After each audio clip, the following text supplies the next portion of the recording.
Another season is upon us. Freshmen arrive wide-eyed with dreams of future glory, while seniors prepare for their last chance at immortality. There are only a handful of these opportunities in a man's life, a handful of chances to distinguish yourself from the rest.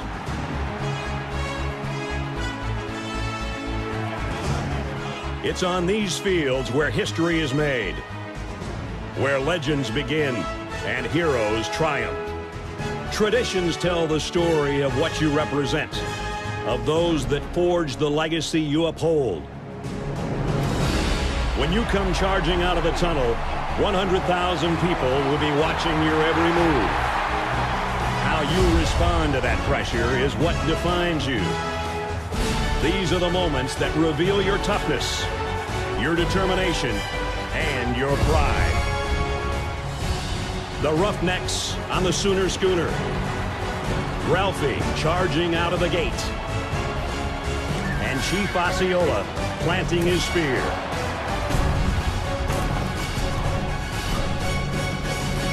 The time has come. Your time is now.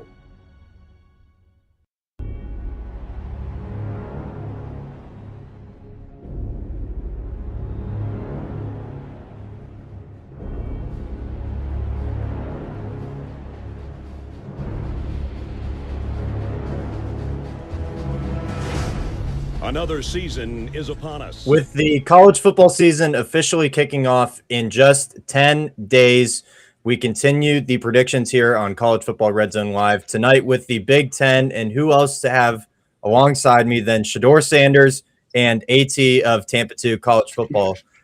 Gentlemen, how are we tonight? Colton, glad to see you. Glad you're doing your best Shedeur Sanders impression. Come on, look like Are that. you about to drop a rap song now too, Colton? He told me bust down. He's about to get his number retired for doing absolutely nothing. Ooh, Shedeur Sanders.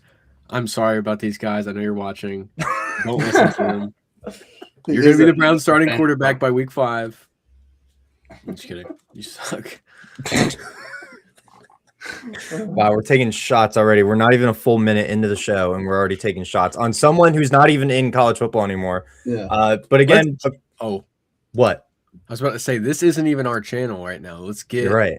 We hijacked it. Yeah, let's get Jake's show canceled. Let's get it taken Yeah, off. let's be controversial. Really controversial tonight.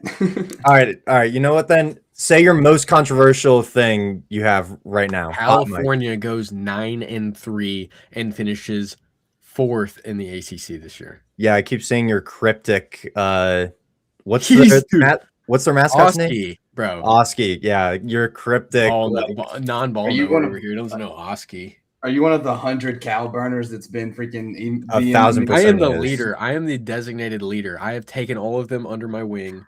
We are going when they finish. They have a the group ACC chat. title. Yeah, when they finish in the ACC title game, we're all going to withdraw our national title bets. We're going to cash out at $5 million overall collectively, and we're right off into the sunset.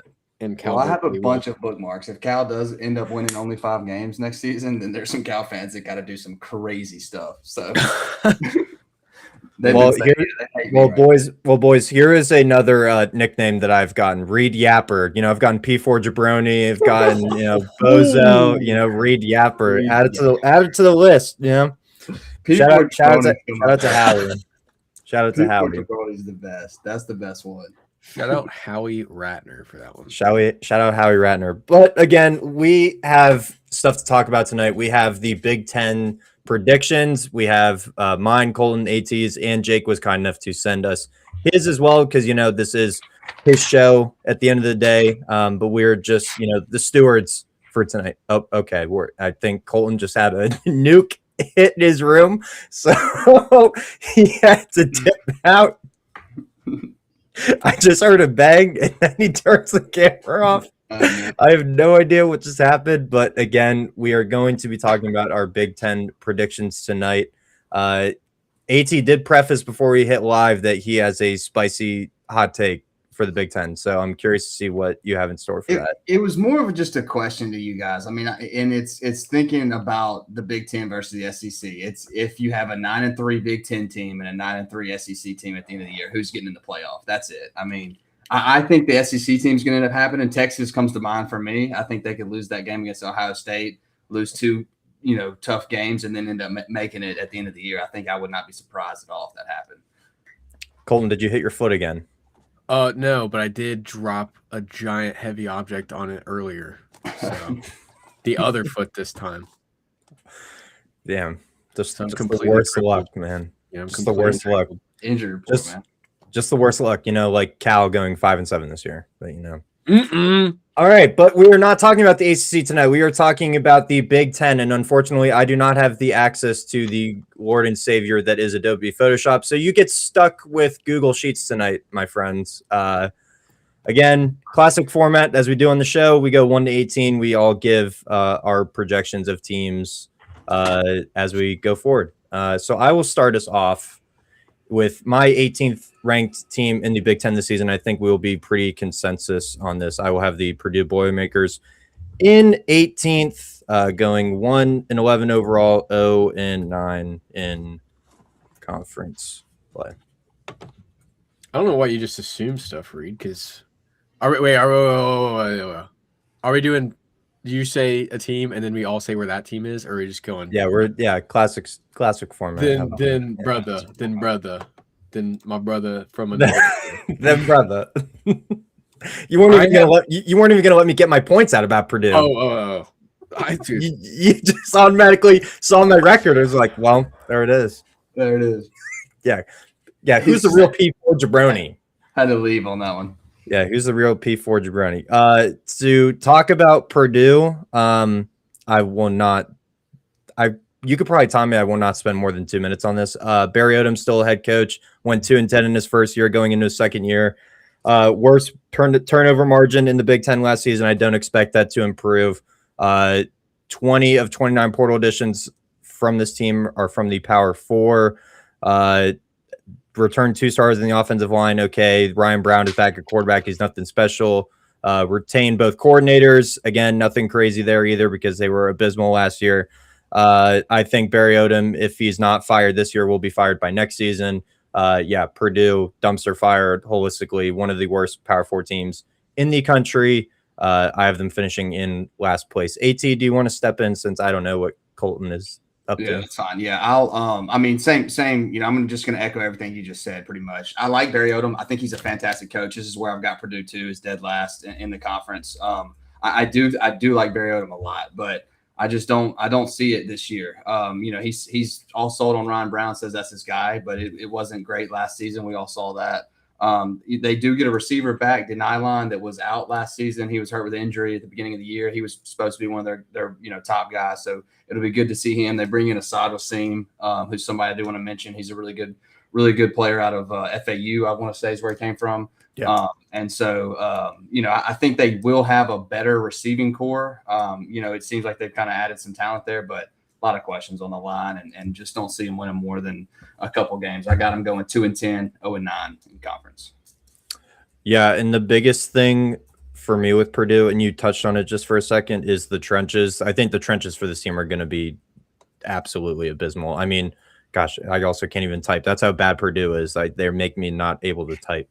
Purdue's trenches, I think holistically are going to be bad. I mean, they're littered with portal additions, but not really like highly graded or highly sought after portal additions. So I totally hear you on that front. I think Purdue's trenches are going to be the thing that holds them back. I also just put your record in Colton's spot. So, we're off to a great start. Colton, glad you're back. What do you think about the Purdue Boilermakers? I'm actually much, much higher on them.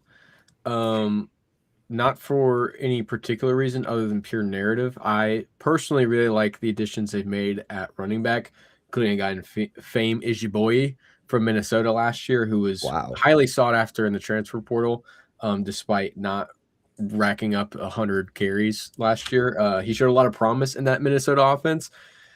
You're right about the offensive line. It's not crazy, but I think if they were to take a step forward with Barry Odom, which, isn't necessarily a guarantee, if they were going to, it would be this year. So I'm going to go ahead and go with that. I don't have them much higher overall. I have them going 3-9, but squeaking out 2 conference wins, 2-7. I have them, let's see here, 14th in the conference, but that's also due to a lot of tiebreakers. So 3-9, 2-7 in conference. Yes. Wow. 2 home games late in the year that I want to highlight. I have them specifically, if I'm looking at their full schedule, they start the year 1-7,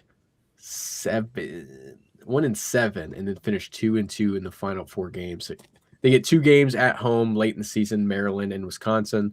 I feel like those would be the most winnable games on the schedule. They also have Minnesota at home week 7, it looks like. Yeah, week 6 or week 7. And then Wake Forest in week 2. I'm much higher on Wake, but it is a home game. So I think there are a few winnable games on that schedule. Like I said, if they're going to take a jump, it would be this year. If not, I don't have them that high in mind. So I don't think it's that big of a deal. Yeah, and they're definitely going to have to earn it. Like, their road games in conference are UCLA, Illinois, Penn State, Iowa, and Indiana. Those are all going to be losses in my mind. They also have to host Notre Dame out of conference. You're going to lose by 5 touchdowns maybe. So they also have to host Washington. They're going to be double-digit underdogs there as well. So, yeah, Purdue. I think it's going to be another uphill climb for Barry Odom this season. We all touched on it. Some portal additions could elevate the ceiling of this team where Colton would have them, but again, near the bottom half of the Big Ten holistically as a group here. Jake has them going also 1-11, 0-9 in conference play. In the famous words of Jake, Colton, you have your number 18 spot, booty butt naked, wide open. Would you like to fill in the number 18 spot for yourself? Yeah, this one might cause a bit of controversy because it's a team who isn't, historically very good, but I do have Rutgers here. I have them at a whopping 5-7, 2-7 in conference. Like I said, tiebreakers are gonna, make a lot of teams look worse on paper. Oh wait, gosh, damn silly. I have them at 17. So put them at 17. I'll talk about them when we get there. But at 18, I have Michigan State as my worst team in the Big Ten, and a lot of this is due. I like some of the pieces they have. Eliseo Milivojevic, I hope that's how you pronounce it. He has promise. They also bring in Cam Fancher from UCF this year, probably as a backup. Cam Edwards is a great running back they bring in from UConn. I generally, the roster is going to be a little bit higher in terms of just pure raw projection than I have them. I just personally am not a fan of Pat Fitzgerald. I could definitely see by the end of the season him proving me wrong because he has been able to have some success at the Power 4 level at Northwestern previously. But in the last 3, I think, seasons at Northwestern, I think he won 2 conference games in 3 years and went like a historically bad 3-20 something. I can't remember off the top of my head the numbers, but he was terrible in the Big Ten in his last few seasons as a head coach. They kind of used the situation that he got fired in to push him out. David Braun comes in, and now Northwestern is a team who's back up towards the middle of the conference. They make a couple key hires. We'll get to them in a second, but Northwestern's a team now under David Braun that has taken leaps, a huge leap forward now that Pat Fitzgerald isn't their head coach. I'm not a huge Pat Fitzgerald guy. Didn't really understand the hire. If you're gonna fire a guy like Jonathan Smith, who they don't read similarly in a coaching perspective, but isn't like a huge upgrade in my opinion. But yeah, I'm just overall not super high on the hire of Pat Fitzgerald. What's your record for them? That is important. I have them at 3-9, 1-8 in conference play. Thank you, sir. Yeah, I mean, not to beat a dead horse here, but Michigan State I view pretty much the same as you. Also have them going 3-9, 1-8 in conference play. The record or the schedule also, not to cut you off, is ridiculous. At Notre Dame, at home versus Nebraska, at Wisconsin, at home versus Illinois. That's probably the first 6 games of the season are probably where they're going to get the most their wins if they do end up, squeaking out maybe in Nebraska or in Illinois at home. Yeah. that's where they would get their wins, because in the final 6 at UCLA, at Michigan, Washington at home, Oregon at home, at Rutgers. That is a miserable stretch of games that I do not see them winning maybe any of those. Yeah, to go on the road to UCLA, have your bye week, and then go up to the Big House is definitely not easy. And then you end the season cross-country trip to Rutgers. That's not going to be an easy feat, because I view Rutgers and Michigan State kind of like on the same playing field. Again, not to beat a dead horse here, Michigan State, I think, is going to be near the bottom of this conference like I project. Also, I'm going 3-9, 1-8 in 17th. Cam Edwards, as you pointed out, is a great addition. Literally the exact same thoughts on Pat Fitzgerald. I did not understand the hire. If you coaching over 200 games for a school like Northwestern and you're barely over 500, I get he had some really outlier seasons. Like, I know he won 9 games a few times there, but I think that was just holistically because the Big Ten was down in those years and they didn't have the hardest of schedules those seasons. So it's easy to overachieve when you're not playing the top 4 or 5 teams in your conference every season. So for a team like Michigan State, I mean, they finally just hired a athletic director. Milivojevic, I think, could be an okay quarterback. He showed some flashes last year with some promise. I mean, nearly 1,300 yards, 10 touchdowns, 3 interceptions. But that was in a not huge sample size. So being the starter from day one, how does that pan out? They were able to retain Jordan Hall on the defense, 88 tackles, 5 for loss. Kenny Suarez comes in from NC State, 80 tackles, 4 tackles for loss. So there's some pieces defensively that I think could have some impacts here, but holistically, I mean, they also retained Joe Rossi as defensive coordinator. I thought they should have just cleaned house with the entire staff as soon as Fitzgerald came in. So that leaves some question marks for me as well. So this Michigan State team, I don't really see the goal of hiring Pat Fitzgerald when he has no experience in the NIL era, because he's been out of football since pre-NIL era. And just holistically, I don't think he is going to lead Michigan State anywhere close to where they've been prior with like D'Antonio at the helm. So I have Michigan State finishing in 17th this season. AT? I'm right there with you. I've got the same record for him, 3-9, 1-8. I don't think I hate the Pat Fitzgerald hire as much as you guys do. I think it's a reach for sure. And it is exactly what Colton was saying. They're doing the opposite. They went and got a completely different personality of a coach with him than what they had in Jonathan Smith. But I don't think it's going to pan out super well this year. Obviously, from your point too, Reed, he doesn't really know how to operate in this NIL era. But I do think it was an okay hire. I just don't know who else they really go and get. Maybe go look for an offensive coordinator or something like that that's in the game right now. But I think they're just trying to take a reach at somebody that's had some success before. We'll see. It is cool to say that I think that them and Notre Dame have a megaphone trophy that they can go win for. So, that's an old school rivalry. Maybe something happens in that game because of that. But outside of that, I think it's going to be a tough season for them. I agree with everything you guys said. I think that you mentioned Jordan Hall. He is a stud. He was all Big Ten last year. It's good to have him back. They bring in Deion Crawford, who was all MAC. They bring in a couple guys at wide receiver like Gash, who was I think the number 1 recruit in Michigan last year, the number 1 wide receiver in Michigan. So I mean, they have some talent that they're bringing in, but same concerns you guys have. I'm just beating a dead horse with it. I think they're going to have a tough season. So yeah, and Pat Fitzgerald didn't have the best finish to his days at Northwestern. You take out the COVID season, he was 7-29 in his last 3 full years at Northwestern. So not the brightest light coming into this Michigan State program holistically. I view this team kind of in a similar light, but solely because I think they should have moved on from their head coach, and Colton mentioned them a second ago. I'm going to have the Rutgers Scarlet Knights finishing in 16th at 4-8, 1-8 in conference play. I think they should have moved on from Graciano. Sorry. I just think he's way underperformed, and I want to preface this. I know it's hard to win at this school like Rutgers.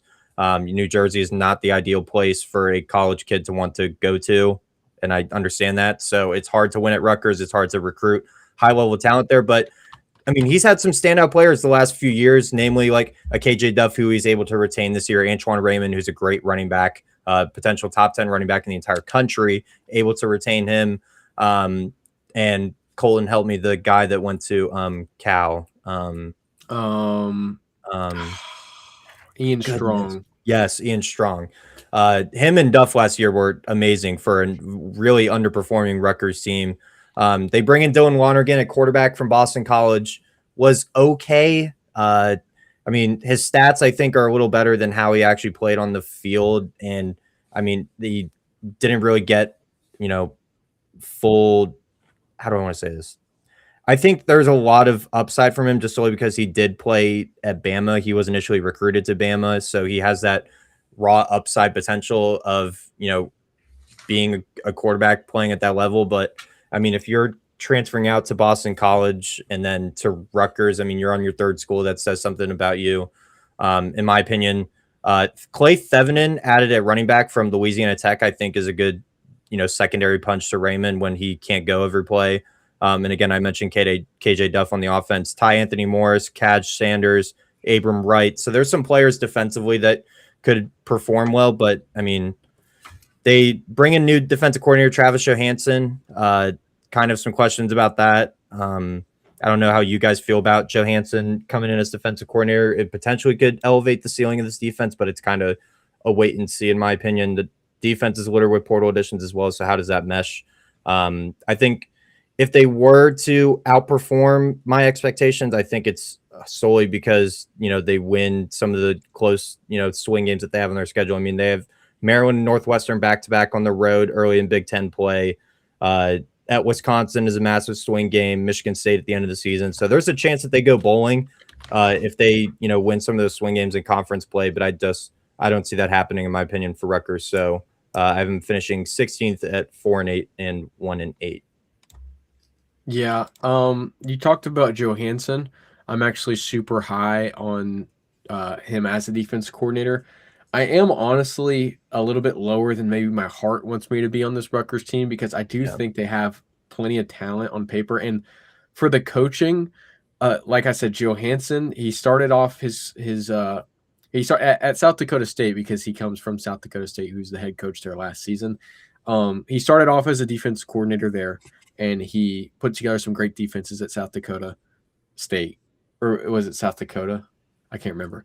But great team at South Dakota last year as their head coach. And it was actually really surprising to me how piss poor they were on the defense last year, seeing as Greg Schiano's been known throughout his career to have at least good defenses. So I really don't think they will be as bad defensively this year. Like Reed talked about, the biggest thing for me is Dylan Lonergan. He was mildly efficient last year, didn't really show any ability to extend plays or make a ton of plays happen with his legs. But as a passer, 67% completion percentage, over 2,000 yards, 12 touchdowns, 5 interceptions. It's not bad. So I definitely do think there's a world because Dylan Lonergan to Rutgers reminds me a lot of their last quarterback, Ethan Kaliak-Manis, who was at Minnesota. The system wasn't right for him. He goes to Rutgers, and he ends up being a pretty serviceable quarterback. Do I think that this happens? Not necessarily. I am a bit concerned, but he will, like Reed talked about, have Antoine Raymond and Clay Thevenin as their running backs. KJ Duff is also a great target to be thrown to maybe help boost some of those numbers. So I do overall think that they will improve. I just don't know necessarily if I trust Greg Schiano as a whole. Obviously, Rutgers has had some good seasons with Greg Schiano. I think if this were to be his last season, I wouldn't be surprised. If it were to be the Renaissance season, I wouldn't be surprised. But I personally do not have them very high. I have them finishing the second to last purely because of tiebreakers, but I have them finishing a little bit better overall at 5-7. Yeah, I'm a little bit higher, but not crazy. I've got them actually sitting at number 14. And I've got them going 5-7, 2-7 in conference play. The reasoning is for me, the reason I'm higher, really KJ Jeff and Antoine Raymond. I think you have two guys there that can carry your offense. I know Lonergan is not just outstanding and he's not just super flashy or anything, but I think he's manageable enough to go put up good numbers in this offense. I feel like they have a good chance to do well. And honestly, I think part of it too, Colton, is what you said. My heart wants them to be good. I like the Knights. I like the Scarlet Knights, and I do want them to succeed. the worry is kind of on the defensive side. They lose a lot of starters, but also they had like the worst defense in the Power Four last year. So you look at that and you go, man, it's kind of sucks that they lose these guys, but at the same time, they really weren't producing anyway. So it's time to get some fresh blood in there. They bring a lot of FCS guys in. I know Mikey Munn is one that was an All-American that they're expecting a lot out of, but not to say, the same thing you guys have been saying, just to kind of harp on there. It's going to be a struggle for them. I think offensively they'll be okay. They've got some really, really good players, and it is cool that they got to keep them. I think a lot of their starters they lost were on the defensive side of the ball, and yet again they struggled there last year. So I don't think it's a huge loss for them. So yeah, and we talked about Lonergan, but I really think what will potentially turn this team into maybe a 7+ win team this year, if the script flips and they're actually good, is going to be the offensive line. Weren't bad necessarily last year, but definitely weren't the greatest. I think that if they can take a step forward and become maybe top half in the Big Ten or top 5 in the Big Ten, you could really see this team blossom, I think, and especially the offense. If Dylan Lonergan can get consistent protection, if they can open up consistent holes for Raymond and Thevnin, and that of course opens up the offense. So to me, that's the biggest thing. I know we talked about defense. I'm not super worried about them because it's hard to get any worse than they were last year. But yeah, for sure, Lonergan and the offensive line are going to be my 2 biggest factors for this team. If I end up looking like an idiot for this prediction, it will be because Dylan Lonergan worked out or the offensive line was good enough, and it didn't matter how good really Lonergan was. Or Greg Shauna just called us P4 bozos. P4 bozos. Yeah. Hey, we'll take it. But great point, Colton, because if the offensive line is good enough for him to stand back there and get it in KJ Duff's hands, then your offense will be fine, Yeah. So without doubt. Yeah. Just what's his number 4? Just find 4 and get him the ball as much as possible. Or run Raymond out on some little literally, out, yeah. And just have a little dink and dunk going too. Which is crazy that you brought up the offensive line, because he still ran for nearly 1,300 yards and they were a subpar offensive line last year. So that just shows the ability of Antoine on Raymond. 5 yards per carry. On 5 yards per carry. My biggest thing, not mega efficient, but still. Yeah. True. Their defense has to be better. Like in every metric, it's like worse than the P4. So it's not to we don't have to stick on Rutgers for this long, but Thevnin also adds an element of receiving out of the backfield that I think could also help them a ton. Definitely. If the offensive line and there's we all just want Rutgers to be good, man. I love Rutgers. If they had the Knight logos, their primary, I probably would feel a lot higher on them instead of that stupid R. Anyway, AT, your 16th spot is open here. So who do you have filling that position? I've got Maryland sitting here, which could be a hot take. I know some people are a little bit higher on Maryland than I am. I've got them going 4-8, 1-8 in conference play. I think this is Loxley's last year in my mind. I don't see it happening. And really, even me saying 4-8 means they go 3-0 in non-con, and they got to play Virginia Tech. And I'm not just guaranteeing that that's a win for them. But defensively, obviously, incredibly sound. Somehow Mike Loxley has gotten some of the best edge rushers and defensive linemen in the last 5 years to come and play football for him. He has Sidney Stewart. He's adding Zion Ely, who is like the number 1 overall edge rusher in the country. It's just some absolute dogs coming off the line. Their pass rush, I have no concerns about their ability to stop the pass and rush the pass. But they gave up like a ton of yards rushing last year. So they've got a really good edge, but they need to have some more on the interior defensive line to stop the run. And, that's where I think they'll have the same problems this year. I do like Malik Washington. I think he's a good quarterback, did good for him last year. It's good to have him back, but I just don't think he's going to be able to carry him into the upper echelon of this conference. So, and I've got some concerns for their offensive line as well. So it's going to be a tough season for Maryland in my book. Yeah, and that was one of the biggest things for Maryland to potentially address in the offseason was that offensive line, because I think Malik Washington has, top 5 quarterback in this conference potential. Yeah. And I think he would be starting at another major school potentially next season if he had better offensive line play in front of him. If they gave him more time upright in the pocket, I mean, he's an elite arm. And even people like at the Manning Passing Academy were making that known in the offseason that Malik Washington is the real deal.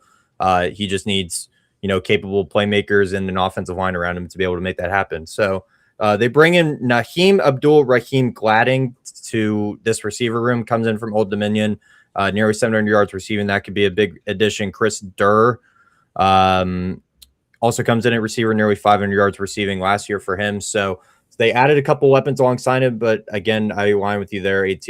The offensive line, I think, is some question marks there. And also they suffered a huge blow right in the start of camp. Zahir Mathis, who is an All-American freshman defensive end, as you were talking about that edge group that they have, season-ending injury. So he's not going to be there for Maryland this season. So Zion Ely, as you also mentioned, was the top edge rusher in the country this past recruiting cycle. We'll have to fill some major shoes right out of the gate. I expected him to get some playing time, but now I expect him to take even a bigger role and a major step forward for this Maryland team if their defense is going to be competitive this season. I agree with you. I think Mike Locksley is gone after this season, but I think with the amount of also just another side note, they're one of the highest returning production teams overall in the country this season. They were a really young team last year, so if holistically this team could take a step forward this season with a revamped offense, also with Clint Trickett coming in as offensive coordinator, coming from Jack State. We know him famously for running along with Cam Cook, having one of the best rushing attacks in the country last year. So if that can take a step forward, they also have a new defensive coordinator, Ted Monacchino. I hope that sounds Italian. Monacchino. So if that can take a step forward as well, you mentioned they were giving up a ton of rushing yards. So if the scheme can elevate that, along with some new players on the interior defensive front, I think this Maryland team has a chance to be solid and a mildly competitive team in Big Ten play. So I'm going to have them finishing in, what is this? 1, 2, 3, 4, 5, 6, 7, 8, 9. So they're going to be finishing for me in 11th, actually, the Maryland Terrapins. I have them going 4-5 in conference play, 6-6 overall. I have Maryland at 15th. I have them going 4-8, 2-7 in conference play. We've talked about a lot of good and bad about Maryland, but to me, it breaks down to the offensive line, and like Reed was just talking about, Clint Trickett.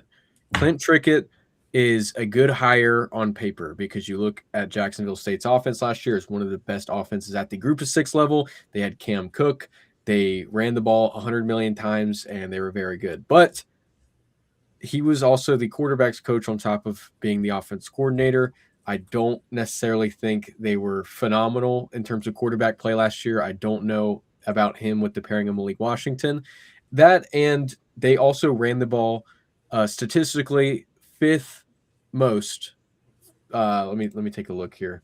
I believe it was over nearly 60% of the time they ran the ball, and they only ran barely over 5.5 yards per play. So a lot of their rushing volume is a mask of what is a inefficient rush offense in terms of Jacksonville State. It's a good offense. They run the ball, but for the amount they run the ball, it's not as efficient as you'd like to see.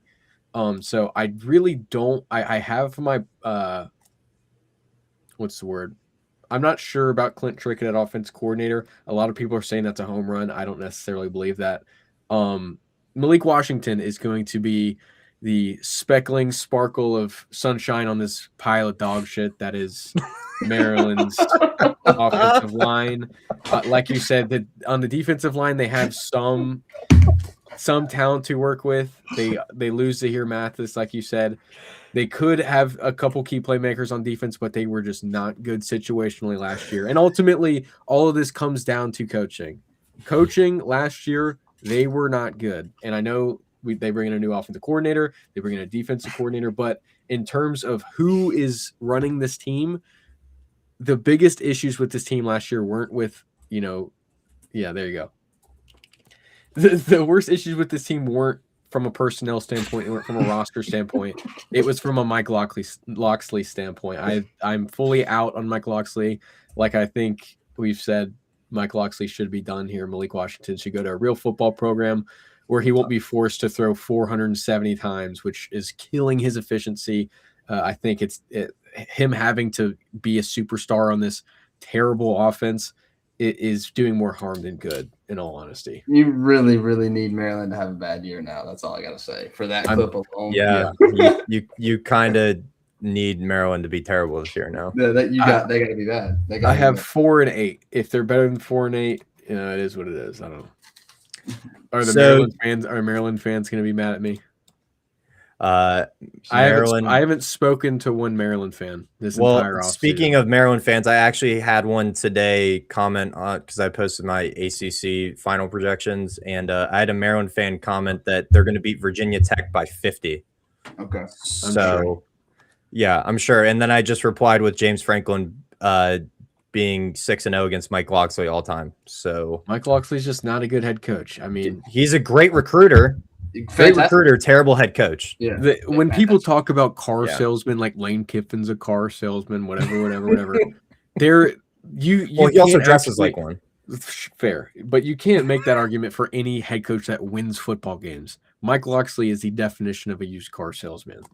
So I don't know why I said it like that. That's actually a great. I've never even read or heard that before. So that's a great analogy. I like that.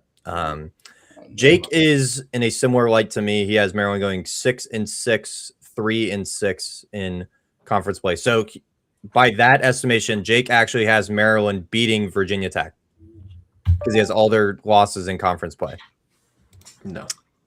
Wow. Okay. Well, I'll take that up with him after it's a home game, so I get it. You know, Virginia Tech's been put together through the portal, and it's James Franklin's first year, so I understand it. Yeah. But they're Virginia Tech is instantly gonna be better in terms of offensive line. I don't think Maryland's gonna have a ton of disruptors. I think Virginia Tech's gonna be a much higher floor team than the Terrapins this season. 100%. And also, I understand it's the state school, but can we ditch the flag? I'm not a fan. I'm just not a fan. I'm going to put that out there.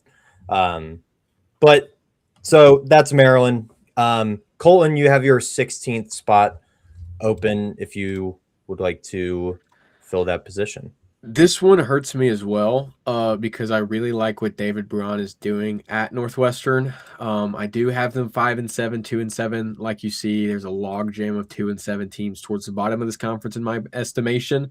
The biggest thing for me is while I think they can be decent for Northwestern standards, I feel like I just said that incorrectly. They bring in Chip Kelly at offense coordinator. They bring in Jerry Neuheisel, who was the face of UCLA football last season. They make a couple good additions, but to me, the quarterback situation does not give me a ton of hope for this team. Aiden Childs, is there room for him to become what people thought he would be coming into college? Maybe. I'm not going to predict that. I'm not super high on him. Nico Marchiol, couldn't fully work out his game at West Virginia, transfers in from West Virginia, like I just said. Everywhere else, I do like this team. I just think their ceiling is capped off, one, with being Northwestern, and they don't traditionally pour a bunch of resources into this football program, and two, the quarterback situation and the offense as a whole, I'm not super high on in 2026. So my view on Northwestern, and you pointed it out right at the top, I love David Braun. I think he's a super I'm not going to say underrated because I think everyone understands that Northwestern is Northwestern, and it's a academic school first before a athletics school. So, but they pour a ton into their athletics programs to try to get them and be competitive. And I think David Braun is a great fit going into his fourth year. And I view this kind of similar to a Rutgers situation. They bring in two transfer quarterbacks. I don't believe they've named a starter, but they have a great running back, Caleb Komolafe, nearly 1,000-yard rusher last year, and Griffin Wilde, nearly a 900-yard receiver, and ran all over Penn State last year. So, and that lives rent-free in my head. So anyway, Northwestern, I think, is going to be a solid team offensively. The Chip Kelly hire, not too sure about that. I'm kind of a wait and see on that, but I mean, he's been at so many stops in the NFL and in college. I mean, I think it kind of has to work out because you take a step down from like an Ohio State, the Las Vegas Raiders to Northwestern. I think this is kind of a last-ditch effort for Chip Kelly to try to get back in the head coaching game if he overachieves at Northwestern and has him humming on offense. The defense I kind of have questions about, but again, the David Braun defenses, his first few years, especially last year, they were at least, competent. They were at least, what's the word I want to say? They were, comparable to the offense. That's what I was looking for, comparable. So if the defense can at least have a pulse, I think this can be a very solid team next year. But I just am not seeing it right now, especially when you have a bye week in week 2, and then you have to play 11 straight games, namely on the road at Indiana, at Michigan State, at Oregon, at Ohio State, and at Minnesota, where you also mix in Penn State at home, Colorado at home, South Dakota State to open the season. That's not a pushover from the FCS at all. Rutgers, Iowa, Illinois. I mean, some of those home games they could potentially win just solely because they will be in their new stadium by the time they get to Big Ten play. But I mean, those road games are absolutely brutal. So solely because of schedule dynamics and some question marks that are holding me back, believing in Chip Kelly, I will have Northwestern finishing in 15th, 4-8 overall, 1-8 in conference play. Yeah, I'm right there with you, Reed. That's exactly where I've got them in the exact same schedule I have, or prediction I have, 4-8, 1-8. I don't know what happened to my camera here, by the way, boys. It just cut out and will not turn back on. So we're in the dark now. But anyway. He's cooked. Yeah, that's right. Yeah, we'll just black out over here. But no, I'm the same way. I think Northwestern is, uphill battle for them. Thank you, boys. Solidarity on the broken camera. A lot of defensive concerns. Complete rebuild on the offensive and defensive line is going to be a struggle for them. I'm same thing with Chip Kelly. It's a flashy hire. It sounds great. It sounds cool, but is it going to pan out? I don't really know. I think he's kind of on the tail end out. Kind of more like a Bill Belichick than anyone else, to be honest. I don't know if it's as bad as that hire. I'm not saying that, but it's definitely not something that I'd be super pumped about if I was a Northwestern fan. I do like them bringing in Aiden Childs. I like him a lot, but he's getting a lot of hype. But we do remember he did get beat out at that job at Michigan State last year. He's a great quarterback, though. I do really like the hire of Jerry Newsell, or however you say his name, from UCLA. I think that's a good. He'll be able to, and do a good job as an OC. I think he'll have their offense rolling. But yeah, so many concerns for him. It's going to be a tough season. It is cool that they're getting to open up that $1 billion stadium this year. That'll be fun to watch some games there. So, yeah, potential hypothetical stop on the Red Zone road trip. Just throwing that out there, maybe. And ticket prices have been crazy, so yeah, I know. Need to get on the credential list for that one. Don't remind me. Yeah, but we can move on after this as well. We don't have to stake on Northwestern. I was going to bring it up if you weren't. That schedule is ridiculous. I have them starting the year 5-2, which is very, very strong. Wow. But obviously with that finishing on a 5-game skid, and that's because they go on the road to Autzen to play Oregon. They come back to play Iowa, who's going to be very strong. Essentially the same exact team, just one is way more stable and one has been doing it for longer and has way more experience in the Big Ten football, or not necessarily Big Ten football, but because Northwestern's been there. But in terms of like being a coherent team in the Big Ten, Iowa, Ohio State on the road, Minnesota on the road, and then at home versus Illinois. That is a brutal schedule. Brutal. If they got a bye week right before Oregon, I might have them honestly finishing in the 6-7 win range. But it's there you go. This guy. Well, PED management thinks Northwestern is a potential sleeper team. I think he's taking more than performance-enhancing drugs, potentially. So shout out to him. But, yeah, Northwestern, we are not very high on collectively as a group here. Jake is in a similar range here in 15th place, also 4-8, 1-8 in conference play. So just also want to point this out. I don't like that Jake is very aligned with me, record wise here. Don't like that. It's a common theme on this show, apparently. They had Ento Saka last year too, right? At A&M now, yes. And they lost him. Shout out to that guy. Yeah, that dude is an absolute stud. Unit. Yeah. He's a freak. So this is a grown ass. That is a grown ass man for sure. And the fact that Northwestern of all places he was at is crazy. Yeah. Anyway, my 14th ranked team, and this is one that potentially could vastly outperform my projection of them. I'm going to have Wisconsin finishing in 14th, going 4-8, 2-7 in conference play. Of course, that one out of conference loss is going to be Notre Dame in my projections, but Wisconsin, this is one that could outperform my projection just solely because of the quarterback situation. I am higher on the quarterback situation than the team holistically with Colton Joseph coming over from Old Dominion. They have to improve at road games. They were 1-8 in road games the last 2 years while being nearly 500 at home. So if Luke Fickell can right the ship there. Another head coach like Loxley at Maryland that's very much on the hot seat and is getting that nationally no matter who you watch or listen to. They retain both coordinators, so that potentially could hold back this team if they don't, change anything schematically within. I think the defense has a chance to be solid, potentially. I mean, they bring in a couple of portal players. Mason Posa is a all Big Ten, honorable mention. Cooper Catalano, Matthew Jung, Marvin Burks is a transfer in at safety. So there's a couple of players defensively that stick out when you look at this Wisconsin defense, but it all falls on the offensive line for me in this Colton Joseph. Goodness, if he can pan out, Abu Sama, running back coming in from Iowa State, I think is a solid addition.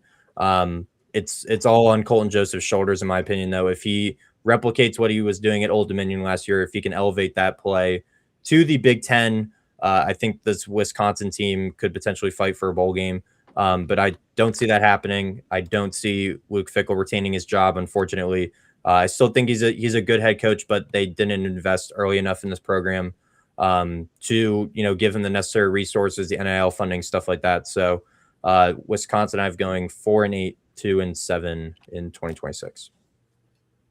Yeah, I could definitely see that. I'm a little bit higher.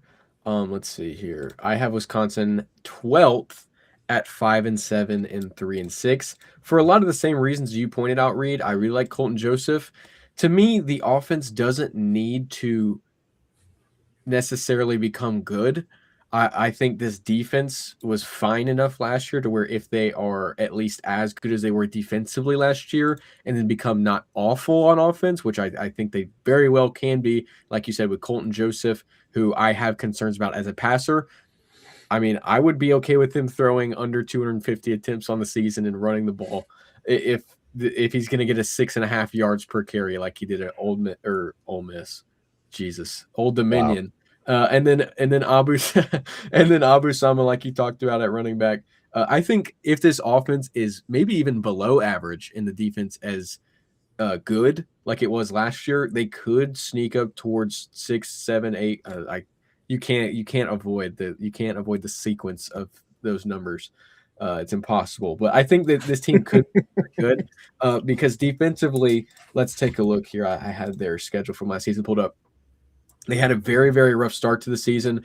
Yeah. Started off the year 2-6, and then didn't particularly end the season super well. But if you look at these games, they held Oregon on the road, 6th ranked Oregon to 21 points, Washington to 10 points, and actually beat Washington. Indiana, obviously, Indiana is Indiana. Caveat that Oregon game, it was an absolute slog fest. The under was a lock that day. That is fair, but also Illinois at home held them to 10 points. Minnesota on the road held them to 17. The offense just couldn't get it done, but those are absolutely winnable scores to games. If Wisconsin had a below average offense, they could have been in that game that you're talking about in Oregon. Just because of how much of a wash, just because of the weather, they could have been in these games. Minnesota, Washington, which I mean they beat Washington, so they were in that game. It's just to me, if they can be serviceable. Colton Joseph to me is a great weapon in that regard because you don't need him to be a super efficient passer. He wasn't last year, so I don't think that's why they got him. They need to get back to those Wisconsin roots is basically what I'm trying to say. Run the ball. You don't need a superstar passing game, which Luke Fickell, whatever, Desmond Ridder, awesome, but just be Wisconsin. I'm so tired of this team trying to be something it's not. It's so what's annoying. What's the classic saying? Run the damn ball. Absolutely. And I think Run they that will. fast. I think they started figuring that out towards the end of last year. Defensively, like I said, they were solid. So I definitely could see them finishing, getting to a bowl game this year, but I have them at 12. Yeah, I'm right there with you. I've got them. Oh, I've got them at 13 actually, but same record, 5-7, 3-6. I really like Colton Joseph. I think it's a perfect addition. Not to just say the same thing you guys are saying, but I think this was a huge pickup for them. I think offensively they need to take a huge step forward this year. If they want to keep their head coach and if he wants another season around, I think it's going to be tough for him. They're trying to add some guys defensively. They bring in Junior Poisner, who was an all-MAC defensive lineman. They do have Mason Poza and Catalan. I mean, their linebacker core is really good. Mason Poza, I think, is one of the best linebackers in the Big Ten, maybe the country, to be honest, just from a fundamental standpoint and being able to go make tackles, which is what they want him to be there for. They also have a guy coming off the edge named Sebastian Cheeks, which is just like a great name. So. Great name. But they do lose. I mean, we mentioned their running backs. They do lose Dylan, I think it's Jones, to LSU. He had some injury last year. One thing that does give me some hope about them this season is they were just plagued with injuries from really early on in the year. So, is it a testament to them not having any depth or them being a bad team, or did they just kind of get screwed, early off in the season? And I think it's kind of the latter. I think they kind of got screwed. But, so if everyone can remain healthy, I think this is going to be a better team this season. But, time will tell. And I do have some concerns, on the defensive side of the ball for sure right now. So. Yeah, and that's a good point. You bring up the injury situation. That was something Fickle addressed at Big Ten Media Days, that they changed some of their offseason training to try to, do more injury prevention stuff like that. So Jake is aligned record-wise around us, boys. He has Wisconsin going 5-7, 3-6, finishing in 14th place. But again, one last thing on Wisconsin. They're one of the Big Ten teams, aside from like Penn State, I actually have a soft spot for because of just solely what they've been historically, the great running backs coming out of there, just their offensive style that they've had historically. I'm a massive fan of, again, as Colton was pointing out, just run the damn ball, just go back to classic Wisconsin. And I want them to be a successful team near the top of the Big Ten once again. Yeah, and we are close to tiptoeing out of the basement of this conference, and we are at 52 minutes of runtime, baby. Let's go. This is going to be a PR for how long can we have? Can we go for a stream? Well, it also doesn't help. We're talking about the largest conference in college football, so so we can try to speed this up here. UCLA, I have finishing in 13th, going 5-7, 3-6 in conference play. I love the Bob Chesney hire. I think it's just going to take a year. Going to say that straight up. A lot of the new hires this season, aside from a few, holistically across the country, I think just need a year to acclimate to their new school. And this is one of those instances because Bob Chesney has never coached on the West Coast. He's never coached anywhere west of the Rocky Mountains. So that is a massive question mark for me. The portal class is outstanding. I could go on forever on this portal class. It's one of the best portal classes in the entire country, in my estimation. They did a really good job at recruiting players into that program. I'm a huge fan of the staff, an underrated staff, in my opinion. Dean Kennedy coming in as offensive coordinator, Colin Hitchler, defensive coordinator, coming over with Bob Chesney. They retained Nico at quarterback, which I think he will holistically take a better step up because he is in a better situation program-wise. I mean, with the dumpster fire that happened there last year. Wayne Knight at running back is going to be fantastic. Nearly 400 yards for JMU last year. Receivers are going to be dynamic. Landon Ellis as the headliner coming over from JMU as well. So I think this UCLA team definitely has a ceiling of where I think Colton is going to project them higher up the standings because they definitely have that ceiling. I mean, holistically, roster is going to be great. Coaching staff is going to be really good.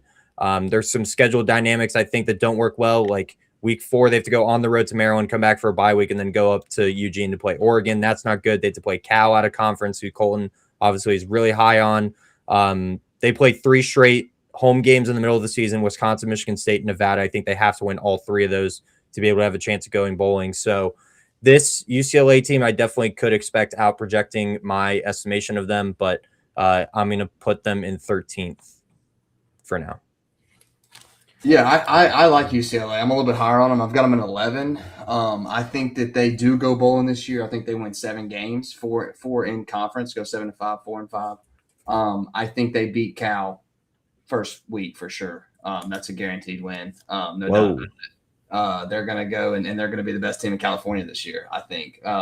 So maybe not USC. I was about to say this dude is tripped. This dude got some of what PED management's on. I do have USC higher, so I'll slow down there.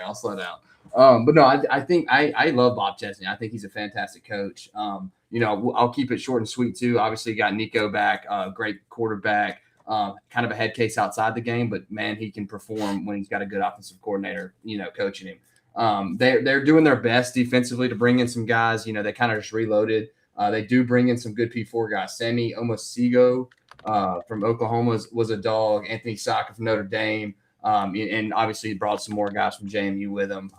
Their interior on the defensive line is going to be a little bit of a struggle. I'm a little worried about that, but I feel like offensively they're gonna put up some numbers with Nico at the helm, and I expect this is just an upgraded UCLA team from last year, in my opinion.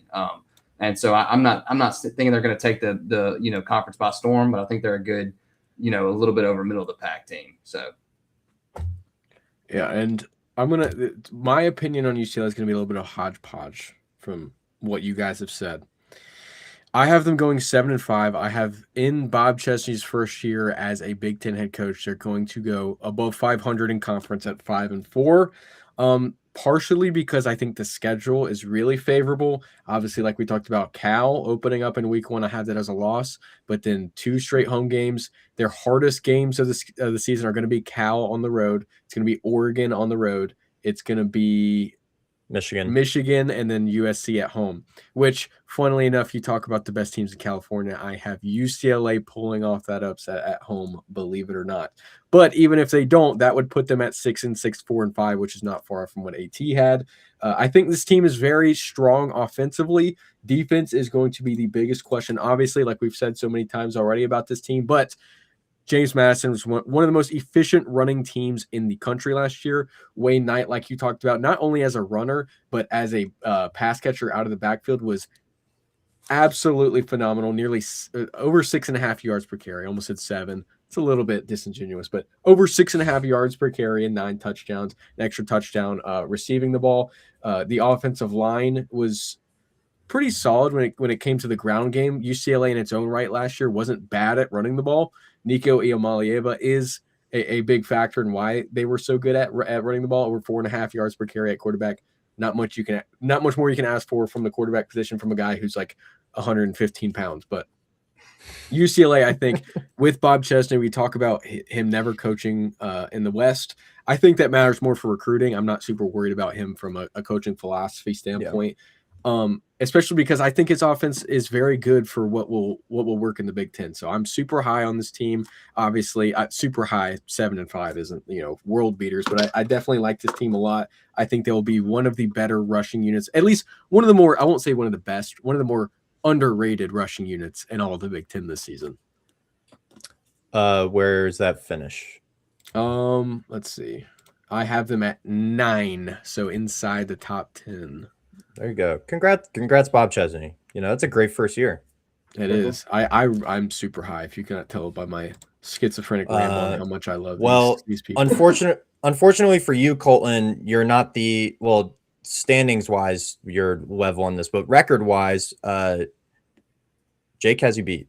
He has UCLA going 8-4, 5-4. Jake. Okay, Jake. Me and Jake usually disagree a lot. So that's awesome. Yeah, 8-4, 5-4. So that would also mean that Jake hasn't beaten Cal out of conference by that record. So I mean, it's I was just saying that about Cal. I think I'm going to say this straight up. I think that is potentially to be the best game in week 1. Dude. I really think it does. Dude, you open up with an in-state game. Come on, in-state. Oh my gosh, love it. Classic Pac-12 matchup, 10 p.m. kick. Okay. Let's go. Beautiful. Yeah, sorry. We could go forever on that. Okay, 12th place. I'm going to have the Nebraska Cornhuskers going what is that? 6-6, 3-6 in conference play. They start the season, what is it? 6-0. I think they're, hold on, I need their schedule. Yeah, Ohio, Bowling Green, North Dakota, Michigan State, Maryland. They start 5-0, and then it completely down spirals from there. Indiana's a loss. At Oregon's a loss. Bye week. Washington is a close loss. Illinois on the road is a loss. Rutgers is a win. Ohio State is a loss, and on the road at Iowa is a loss. So again, kind of similar to last year. They start the season really hot, undefeated. Everyone could potentially be really high on them. Then they host Indiana and potentially lose by 2 or more touchdowns. So the Anthony Calandria show, I kind of just want Colton to talk about Nebraska holistically because, I mean, he is a Nebraska fan. So yeah. I will leave this to Colton, honestly. Yeah, I'll go super quick just to let Colton as the Nebraska expert here. I know. Hold on. I know what he's getting. That's why I turned his camera off. He's got to go get some Nebraska merch. That's fine. That's fair. Yeah. I've got him going 7-5, 4-5, ranked at number 12 for me. So same rank, a little bit different record. A lot of the same stuff. You know, that all the teams that you want at home, you get them, the big boys, but that means you got to go on the road to some teams that are going to be really hungry to beat you, and that's tough. And in any conference, especially the Big Ten, the SEC, going on the road at Illinois, at Rutgers back-to-back that's tough. Anthony Calandria comes in. He's good quarterback. I don't know if he can do it all. I think it's going to be another uphill battle for Rule this season, and we might be putting him on the hot seat if he doesn't go bowling at least. So, yeah. And I mean, I've brought it up before. I think Nebraska's year is next year. I think the schedule is just way too hard. I mean, their recruiting class for next year is really, really good right now. So unless that somehow implodes on itself, I mean, I don't know. I think the end of last year and what Rule had going on around him, especially with the Penn State job opening, I mean, there's kind of some off the field distractions like that. I think this team was just kind of, wanting to get to the end of the season, if I want to put it lightly. So I think they were just done with the season, especially with kind of the tough loss that they had. Like that USC game at home, that was a really tough loss. So I think this Nebraska team has a chance to go bowling again, but that back half of the schedule is really tough. Mr. Cornhusker, what do you have to say? I'm going to start by saying I do also have Nebraska at 7-5, 4-5. So I'm not Will Comptoning this by saying they're a playoff team because they're not. I didn't say that last year either when it seemed like the whole world was in a Husker frenzy. But this team is going to be the best team Matt Rule has had at Nebraska. Anthony, they're going to have a clear identity on offense, whereas before it was just the Dylan Raiola show. Get him weapons on the perimeter, get him a solid weapons at running back. The offensive line wasn't there, which was the ultimate downfall for that offense. And then obviously the Dylan Raiola injury. It's what kept them back from potentially 8 or 9 wins last year. I think that was absolutely on the table last year, despite that defense being horrendous, which I'll get to in a second. Last year's Nebraska team wasn't nearly as bad as the last 3 or 4 games of the schedule read it as. It was just they had clear weaknesses that were clear mismatches against Penn State and Iowa. They also lose their franchise millions of dollar quarterback who was the entire offense last season. That being said, defensively they couldn't stop a nosebleed, like I think we've said 14 or 15 times about Nebraska last year and throughout this offseason. This year they bring in Rob Orich, who is one of the best coordinators in general in all of the group of 6 last year from San Diego State. Almost said San Jose. San Diego State. And from an underrated standpoint, they also bring in their edge coach in Roy Manning from San Diego State, who has been absolutely phenomenal. If you've never heard of Trey White, he's going to be a first-round pick in the NFL draft next season. Bookmark that. That is absolutely at Texas Tech now, by the way. Also. Yeah, that's 100% happening. And if you look on Nebraska's roster, they were not special rushing the passer last year, but they do have talent. Williams Nwaneri stands out as a former 5-star edge rusher who has gone untapped so far last year, just 5 tackles for loss and 3 sacks, 42% of snaps as an edge rusher last year. I fully project him to be somewhat unlocked. I would be surprised if he didn't finish closer to 10 sacks this year. Defensively, they're going to be better. They don't necessarily get that much better on the defensive front in terms of production, but they definitely get bigger, which was one of their biggest issues. Is they were a tiny, underdeveloped. Like the scheme was bad too. Is 3-3-5, so you have three small, inexperienced down linemen trying to stop Penn State, trying to stop Iowa. It's just not ideal. So I definitely think they will be much improved on defense, which will ultimately skyrocket them into the best season I think overall in the Matt Rule tenure, which unfortunately is 7-5. Praying for an 8th win because that schedule is so tough in the regular season. 10th or 11th? I have them at 10th. Thank you.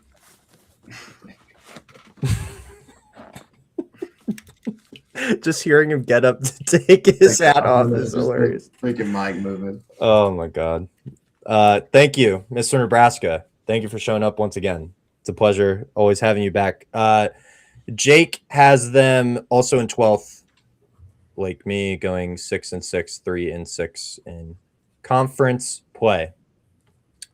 Colton, your 13th spot is open. Who do you have filling that in 2026?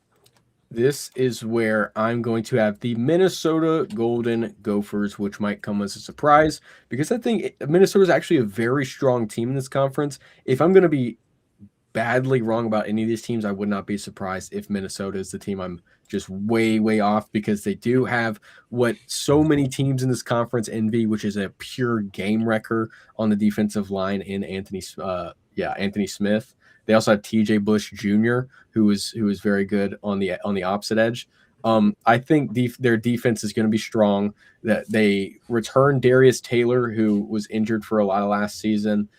Drake Lindsey, I think, is an underrated quarterback in this conference. I don't think he's particularly strong either, as a playmaker or as a passer, but I do think there is plenty of upside with his arm. I think his deep ball specifically is a bit undervalued in this conference.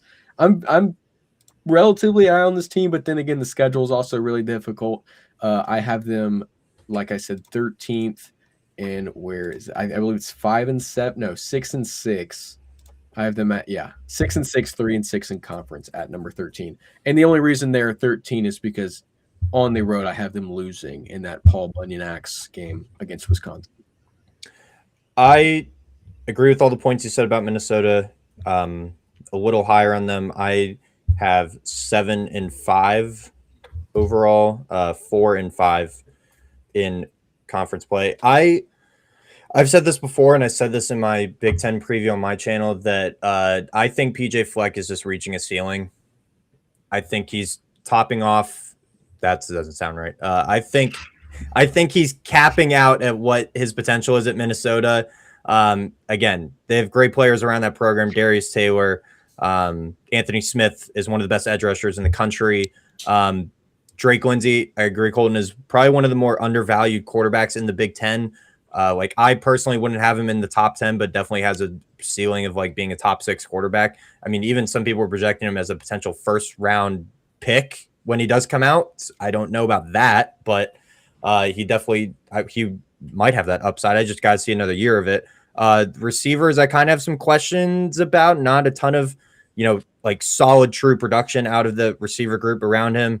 Andrew Marshall is a good transfer addition, 60 tackles, 4 for loss. Kerry Brown, John Nestor. So the defense is going to be solid. It's just my question's kind of why. On that offensive side of the ball, I don't know if the weapons are going to be good enough to really be an upper tier team in this conference next year. And especially they have to improve on the road. They were 7-0 at home last year and lost every single road game that they played in 2025. So if they can at least flip the script on the road, I think they have a chance to be a near top half team in this conference. But I think they just missed out on that. I have them going 7-5, 4-5, right in the middle of the pack. You obviously meant to say 6-6, 4-5. That's got to be what you meant, because they're definitely losing to Mississippi State week 2, and they're not conference. That's what I've got them. I've got them 6-6, 4-5. I think it's the same thing. Literally just beating a dead horse here. Drake Lindsey, great quarterback. Think he's really good, really underrated. Anthony Smith, one of the best edge rushers in the country. But yeah, I agree with everything you said, Reed. I think Fleck has kind of reached his potential, and I think he's been there for a while now. So, not really expecting more than, I mean, good team, average team, gonna go to a bowl game, gonna put out some good guys, you know, have an NFL guy or two come through. Good. You can watch good football in Minnesota, but we're not expecting much more than that. So yeah, don't know how much more rowing the boat is going to be going on there. Ski you ma, Reed. Ski you ma, but you know, ski you go away. Good one. That was clever. I like it. Colin, again, you have a empty spot in your rankings, number 11. This is actually where I'm gonna have Illinois. A lot of that offense and a lot of reason why that team offensively wasn't a train wreck last year was because of Luke Altmaier. He was not hyper efficient. I want to say that it's a bit overboard, but he was a very, very efficient passer. Didn't really make a ton of poor decisions passing the ball. Running the ball, they were not phenomenal by any stretch of the imagination. This is also a year in which I believe they're going to be towards the bottom of this conference in returning production. And Illinois is a team, like we talked about with Minnesota, they're just kind of reaching a ceiling, in my opinion, with Brett Bielema. I trust Brett Bielema to pull out a game, you know, that's coming down to the wire. I would trust him probably if that game in Champaign with Nebraska is down to the final 2 minutes of the game. I would definitely put money on Bielema to win that game over Matt Rule. But from a roster perspective, I think this is one of the most underwhelming that Bielema has had. Defensively, they should be okay. I don't know. I'm not a huge fan really anywhere on this team. Like I said, running the ball definitely left a lot to be desired last season. So if they can't establish that, and Caton Hauser, who's going to be their big transfer, doesn't come in and wow, I definitely think they take a step back. And in saying that, I still have them going 7-5, 4-5 in conference, but finishing 11th. Yeah, I'm not far off from you. I've got them at 9 though. So you know, just a couple spots ahead, but I've still got them going 8-4, 5-4. I agree with a lot of what you said. I think Luke was a clutch for him. You know, last year I think he had 7 game-winning drives or something like that. You know, obviously the memorable one is when they beat Tennessee in the Music City Bowl, and he kind of came down and you know, ended his career in the right way. I think he was great for him. I think he fit the system really well. It's tough. They lose him. I think defensively they're going to be okay. They lose their starting middle linebacker, but they still got you know, this 4-star Grant Bierman. They've got James Kreutz, who's back, who was a stud for them. And then they also went out and got the number 1 JUCO linebacker, inside linebacker, and Ismail Conte. So I think defensively they're going to be okay. I really do like Caton Hauser or Cateen Hauser. I don't really know how to say his name, but I think he's a dog and put up some really good numbers last year. I think he's going to transition into the Bielema, this Illinois offensive system really well, but still some question marks. I think they're kind of a middle of the pack team. I'm comfortable at 5 wins in the conference, but I'm not yet again not thinking they're going to go dominate and, you know, make a run for a title or anything. So as you can see, I have 8th highlighted here. I have Illinois going 9-3, 6-3 in conference play. I am a huge fan of this Bobby Hauck hiring at defensive coordinator. Was the head coach at Montana for the last 7 years. And Montana is perennially good. Thank you. Nice. At the top of the FCS ranks, and they have a really good defense to go along with that. So I'm a huge fan of that hire. They're going to play a 3-3-5. So I think holistically that defense is going to better fit that system for the pieces that they have. Daniel Brown is a name to keep an eye out for at linebacker. Had a really good spring practice from reports. Rising senior. So I would keep an eye out on him. Running back room is going to be pretty solid. Khalil Valentine, Caden Fagan, Aiden Lafferty all return to the running back room. Alex Perry is a transfer receiver coming in, nearly 900 yards receiving, 9 touchdowns, 15 yards per reception. Hudson Clement is back at receiver. Jayshawn Platt is another transfer receiver coming in. So I think the offense is going to be really solid. The defense, I think, will be good systematically under Bobby Hauck. It's just what, you know, names kind of fall out through the grapevine and fall practice and stuff like that really, you know, take a step forward and be the headline names for this Illinois defense. But I think Brett Bielema holistically has always outperformed what he's had on his roster because of what the coaching job he's done and the staff that he's produced out of Illinois so far. And I am not going to go against him to be a below average team in Big 12, Big 10 play again. So I project Illinois to go 9-3, 6-3 in conference play. And Jake once again has the same exact thing as me. Illinois 9-3, 6-3, also finishing in 8th place. Jake has his 10th spot open. This is where he has the Iowa Hawkeyes going their classic 8-4, 5-4 in conference play. I also have Iowa in this similar spot. I have Iowa actually finishing in 7th. I have Iowa also going 9-3, 6-3 in conference play. They get a bonus win. This was a team last year that I forget the record in one-score games, but it was pretty close. Like they had Indiana in a one-score game. They had Oregon in a one-score game. They had Penn State in a one-score game. What else is here? They blew out Minnesota. USC on the road was a one-score game. So a ton. They lost an Iowa State game, and it was at Iowa State, another one-score game. So if they flip all those one-score games, they're a playoff team last year, and they were really competitive against playoff teams that ended up making deep runs. Indiana, national champion; Oregon, semifinalists. So this Iowa team, they are going to be ranked in the AP poll coming in the year 22nd. Phil Parker, one of the best defensive coordinators in the country. Tim Lester. Really efficient running the ball. They will always be good running the ball as long as Kirk Ferentz is the head coach there. LJ Phillips is a good transfer running back coming in. Sorry, I'm pulling up exactly where he came from. But they also returned Kamari Moulton, who's going to be a really good running back again this season. Nearly 900 yards rushing last year. South Dakota, LJ Phillips came in from. The quarterback is once again the biggest question surrounding Iowa. Hank Brown, Jeremy Glinski, whichever one ends up being the starter, just has to be mildly efficient, don't turn over the ball a ton, and Iowa will be a rock solid team once again. 9-3, 6-3 is my projection. Yeah, I've got them at number 8, 9-3, 6-3. Same sentiment. Yet again, just really feel the same way about them as you do. I think they're going to be a good team, like they always are. We know they're going to have a really solid defense. We know they're going to have one of the best offensive lines in the country, and they'll probably have some guy at tight end that ends up playing professional football somewhere. So on the defensive line, every time. Exactly right. I will say Trevor Locke, Cade Piper, obviously absolute studs. I think they're all conference offensive linemen. Two of the best in the country. They would start at any team, and that's kind of typical of Iowa there.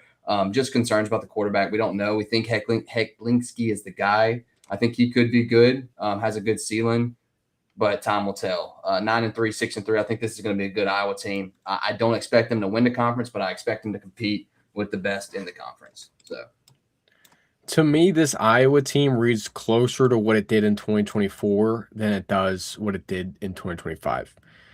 You lose Mark Gronowski, who wasn't, by any stretch of the imagination, a elite quarterback, but he did give you a dynamic threat outside of the running backs in the running game that I think benefited that offense immensely. Like you said, 800 one-score losses that they could have flipped. And I remember betting Iowa and all of those and losing. So no tears shed on my end for Iowa. And who would ever bet against Indiana? I didn't. I was talking about USC. I remember I had that as one of my best bets. Oregon money line. Oregon. I was like, this is going to be the week. They do it. Almost said it. Whatever. But I did have Indiana. I did not doubt Indiana at all. To me, they lose Mark Gronowski, and something we haven't talked about, they lose their special teams coordinator, their longtime special teams coordinator, which obviously I'm not going to go out here and say that Iowa's going to regress massively in special teams. I think so long as Kirk Ferentz is there, they will have at least a very, very good to great special teams unit. So I'm not saying that they will take a massive step back in that department, but it is something of note in case, maybe they do take a step back. That could play a huge role in this team who has always almost built more through their special teams than their offense. But to me, defense is going to be there. Quarterback is a giant red flag, not even a question mark. Just Jeremy Hecklinski is the projected starter. Hank Brown, I wouldn't touch with a 10-foot pole. They'll probably see 3 or 4 guys get playing time throughout the season. Like I said, it reads more from closer to 2024 where they won 8 games. I have them going 8-4, 5-4 in conference, which does make me a little nervous because they haven't won less than 6 games in conference in the past 3 seasons. But their schedule is a little bit tougher than some of those seasons. I have them finishing 8th at 8-4 and 5-4. 8th at 8-4, 5-4. Okay. This is probably my biggest shock of the entire ranking reveal. The Michigan Wolverines for me come in 9th place, 8-4. Yeah, 8-4, 6-3 in conference play. Right off the top, they're going to be a better product on field. Without a shadow of a doubt, they're going to be more competitive. They're going to have a better system offensively and defensively. Coaching staff holistically, major upgrade. Whittingham at the helm now. They bring in Jay Hill defensively, great defensive coordinator from BYU. Jason Beck follows Whittingham from Utah, great offensive coordinator by way of New Mexico. So, again, the staff and their play on the field is going to take a massive step forward now that they have a real head coach leading this team.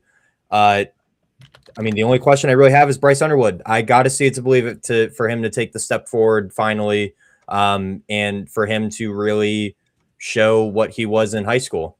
That's honestly the thing that is holding me back on Michigan. And the schedule is tougher than it was last year. Oklahoma in week 2, I have that as a loss. Iowa, sneaky trap game potentially in week 4. I mean, Iowa plays everyone competitively, just like we talked about. Indiana at home, Oregon on the road, and Ohio State on the road in their final 3 games with a sneaky potential trap game, some people are saying, with UCLA the week before the game. So this Michigan team, again, is going to be better on field. I just got to see it to believe with Bryce Underwood to really elevate them up the standings. They're going to be able to run the ball really effectively. Jordan Marshall, Savion Hyder, good 1-2 punch there, running back. Andrew Marsh is a potential top 10 receiver in this conference. John Henry Daly is one of the best edge rushers in the country coming from Utah. Smith Snowden, one of the best defensive backs, also coming from Utah. They returned Zeke Berry.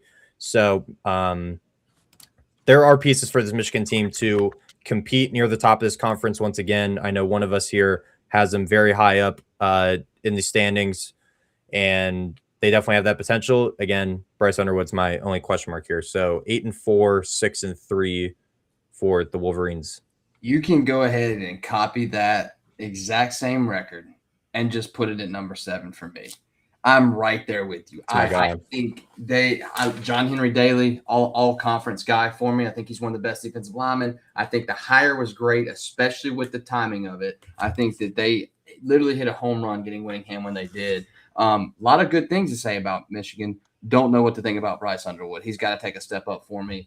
The only reason I've got them sitting above Iowa is because I think they actually beat Iowa. Even though their overall record's worse here, I think they take that Iowa game. But I think they lose to Ohio State or Oregon. Indiana, Ohio State, and then what was the other team? Oklahoma. Yeah, Oklahoma. They definitely lose. Oregon. It was Ohio State, Oregon, and Indiana, the 3 in-conference games. I got them losing, and then they're going to lose to Oklahoma out of conference. So yeah, that was it. So I pulled up the wrong schedule, but yeah. Anyways, that's kind of what I've got for him. Bryce Underwood just got to take a massive step up. If he does, then this could be different. But honestly, I still think that they got some other struggles, especially with Whittingham being there for the first time. So Michigan's going to be able to run the football.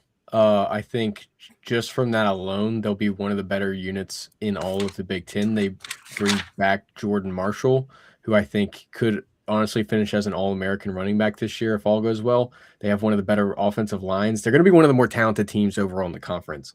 So I don't think from an offensive perspective outside of Bryce Underwood, which I'll get to him in a second, so I'm prefacing all this. Offensively, Michigan will be good with Jason Beck, and I have no question about that. Even if Devin Dampier or Bryce Underwood, sorry, I'm spoiling my plot points here. Defensively, Jay Hill is a top 10 defensive coordinator in the sport, in my opinion, and now he has all the talent in the world at his disposal to work with. I am super excited about this defense as a whole, just because it's been good for years and years and years. To me, bringing John Henry Daly with Kyle Whittingham to Michigan, they instantly have a game wrecker, which is highly sought after in this conference. Usually teams that have these types of players tend to overperform because, if John Henry Daly has a game where he has 4 sacks, 3 sacks, they could flip a script and, blow out a team in Indiana who, if they force a couple of turnovers, everything flips upside down, and Michigan is somehow, miraculously knocking off the former national championship from last season. With all of that said, obviously that brings us to Bryce Underwood. I think he has a great system at his disposal now, bringing in Jason Beck and at offensive coordinator and that offensive scheme that Jason Beck formerly brought with him to Utah from New Mexico, where he also brought Devin Dampier. I think Devin Dampier is the perfect mold to what you should be expecting to see from Bryce Underwood, because in his first year in the Jason Beck system at New Mexico, 2,700 yards, sub 60% completion percentage, 12 touchdowns, 12 interceptions. In his second full season as a starter at Utah, 64% passing, nearly 2,500 total yards, 24 touchdowns, and 5 interceptions. That is coaching. That is scheme. That is putting your quarterbacks in a position to not have to be superstars, which I mean, Bryce Underwood might still think of himself as. I think he can be very good, but I don't think he will be a Heisman winner at any point in his career. I do think he will have a significantly better season this year. He was a 60% completion percentage guy, 2,400 yards, 11 touchdowns. Obviously, the touchdown to interception ratio wasn't good, but he's a great athlete. I think he reads almost identical to Devin Dampier going from New Mexico to Utah. I don't think he will be quite what Devin Dampier was last year, but he will be closer to that, I believe. Probably closer to 20 touchdowns and sub 10 interceptions this year, just passing the ball and then running the ball. He should be at least a little bit more efficient in that department. And I have, with all that being said, wholly as an entire unit, I think Michigan is one of the best teams in this conference. I have them at 4th. I have them 10-2, 7-2 in conference. Well, lucky for you, Colton, Jake is exactly aligned with you. 4th place, 10-2, 7-2. But not. Did you want to add this to signify they're in your playoff? Sure. Yeah. Because they are. Yeah. Okay. Jake does not have them making the playoff at 10-2, 7-2. I think at 10-2 they have to, because they have to have a win over Indiana, Oregon, or Ohio State. I don't think. I would agree with that. Yeah, but Jake did not tell me that. So if he does have them in, he did not tell me that. So let me gander. Has he put his out yet? Continue. I'm just going to take a quick. He is not. Okay. Fun fact. Your 7th position, Colton. 7. Okay, I'm gonna make this one a lot shorter because I just rambled for like 10.5 minutes. 7, I have Washington. To me, Washington is a perfectly good team. I think they're capable of reaching up towards 10 wins this year. I obviously don't predict that. They're going to be good defensively. They're going to be good offensively. They have one of the most dynamic playmakers in this conference in Damon Williams Jr. I like Jed Fish. He's been one of the more consistent coaches since joining. I mean, I say that it's been 2 years, but in his first season, he had a lot to handle in his first year at Washington, and it kept them afloat last year. Took a decent step up. I wouldn't be surprised if they take another step up, but for now, with the whole fiasco, I don't know if we're going to get into it with Damon Williams Jr. I will stick with them at 8-4, and if they completely suck or if they are way better than that, I'm okay with being proven wrong. It's part of it. Part of the predictions. And I have them similarly to another team that we're going to predict later, in that they lose their biggest games at USC, at home versus Penn State, at home versus Indiana, and at Oregon. So significantly better than the bottom teams, but not quite above some of the higher teams in this conference. Yeah. Yeah, I'm in a similar boat. I've got them just one spot ahead. It's 6. Yep, at 9-3, 6-3. I think this is a good team. Damon Williams, obviously fantastic quarterback. Is the off-field stuff that happened going to affect his play? And is it going to affect the team buy-in with him? Are the guys going to want to listen to somebody that tried to leave them? I feel like if you can get past all that, then they're offensively they're going to be fine, and he's gonna do exactly what he can do, which is be a fantastic quarterback.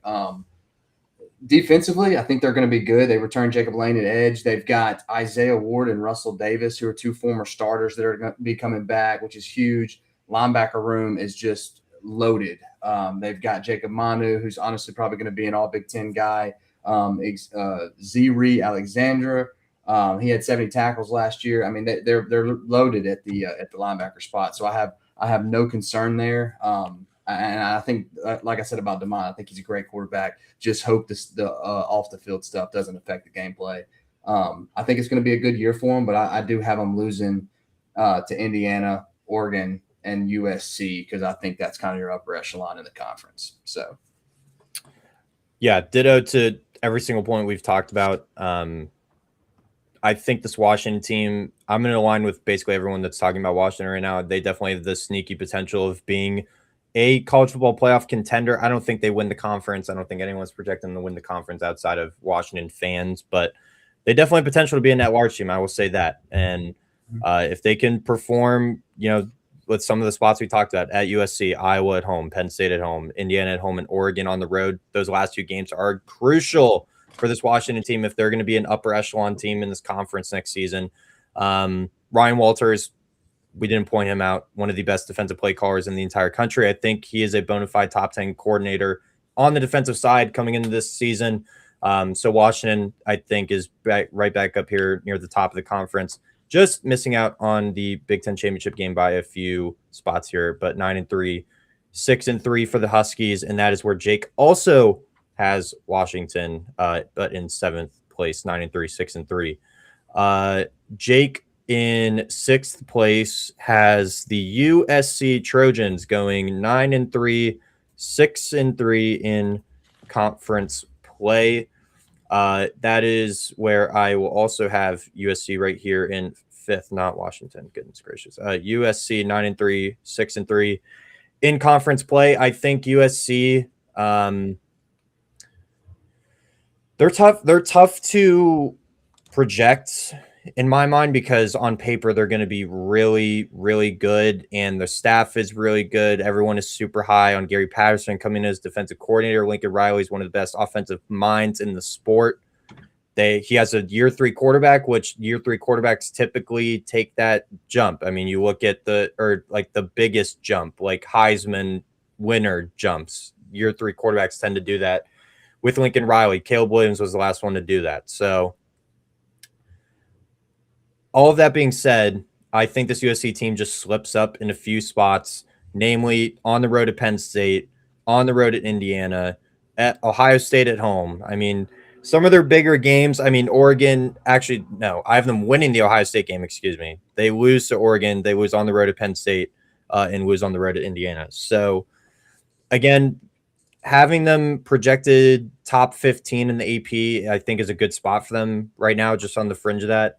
They definitely have the ceiling of being within a top 10 spot, I think, by midseason. But I kind of got to see it to believe with the defense, just solely because Gary Patterson's been out of football for a little bit, hasn't been around the sport. But again, tons of pieces on both sides of the ball to be able to compete. I'm honestly the biggest fan of that running back group. King Miller, Waymon Jordan, I think are going to be one of the best groups in this conference. So USC for me finishes in 5th at 9-3, 6-3. Yeah, you can just yet again copy paste that. Go ahead and throw it at the same spot. I'm 9-3, 6-3 on USC. Everything you said, I do think this is Jaden Miava's year to take the step forward. It sounds like from what we're hearing in the camp, that's what's been going on. Lincoln Riley has done this with a couple quarterbacks before. So, Jaden fits his system. I feel like he's going to be a better quarterback this year than he was last year. If this team does make a playoff run, if this team does make a Big Ten run, I'm not surprised at that. I'm just not really seeing it happen. They added, some really good guys out of high school. That their high school recruiting class was insane. But does that translate in today's game in week 1? And that's the question. They got not a lot of new fresh faces, a lot of talent around the team though. I know they had 5-star Luke Waffle, on the defensive side, a lot of other guys as well. It's really just going to come down to Jaden Miava. I agree with what you said about the running back room too. I think he's going to take a step up, but I still see in this team just outside that upper echelon. I think they're close, but they're just not there yet. So that's why I got them at number 5. To me, USC is a lot stronger because of that offense, because of how stout they were on the offensive line, because of the running game, how good they were last year, how efficient they were last year. Obviously, they lose their top 2 wide receivers from last season, but they have plenty of talent to replace those guys with. I don't think they'll necessarily be hurting in that department. It's just going to be the defense, which definitely took a huge step forward with D'Anton Lynn. Can it take another step forward now that D'Anton Lynn is at Penn State and they bring in Gary Patterson? I think it's possible. I'm going to probably just play it safe and say they'll be probably as good as they were last year. I also have them 9-3. Let me take a gander. 9-3, 6-3. Yeah, 9-3, 6-3 at 5.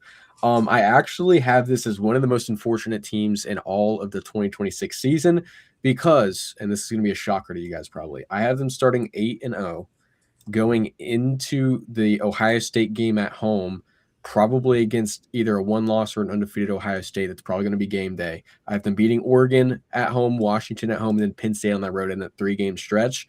And from that, they're probably a top 5 team.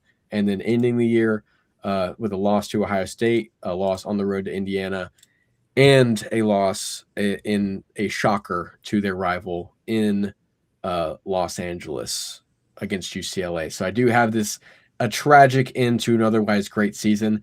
Could that be even worse for Lincoln Riley if they end the season that way? Maybe. Otherwise, this is a great season. I really like this team overall. I don't think they get worse defensively. I think offensively they could be better, like we said with Jaden Miava coming into his 3rd year, being one of the best quarterbacks in this conference last season. Yeah, it's a very strong team on paper. It's just a matter of exercising, like we say so many times, exercising those Lincoln Riley on the road demons that have seemed to plague him. I have him losing two of those 3 losses coming on the road late in the season, so could be a little bit brutal in that regard. Yeah, and just real quickly on that point, if they do lose 3 of their last 4 games, do you think they pull the trigger? I would be upset at them. I do think there's a world where they upgrade at head coach depending on how stuff shakes out in the rest of the, because USC is a huge brand. They're going to have enough money to poach somebody probably, if not from like one of the top dogs from one of the A tier teams. But I think it's a matter of time. Like there's going to be a season. I don't think USC yet is a team that like they're gonna be good on the recruiting trail. But I think they're a team that's going to need to kind of tough it out until they get there, because I can't imagine they will get that much better if Lincoln Riley, like the biggest question with him was defense, and they got so much better defensively last year. I think they're figuring it out. It's just, do you want to wait another year if that stuff shakes out? I could definitely see it happening where they pull the trigger and fire him if they think they can get somebody else, but I wouldn't necessarily say that's going to happen. I agree there.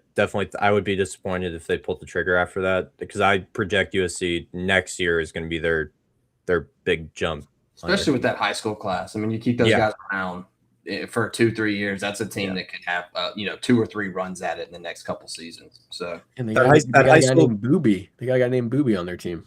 They do. That high school class, their ability to bring in portal additions, Gary Patterson year 2, I think. Just holistically, the defense could take a step forward. I mean, I'm talking about 2 years in the future. What am I doing? Colton, your 6th spot in the Big Ten. Yeah, and this is unfortunately where I'm going to have Penn State.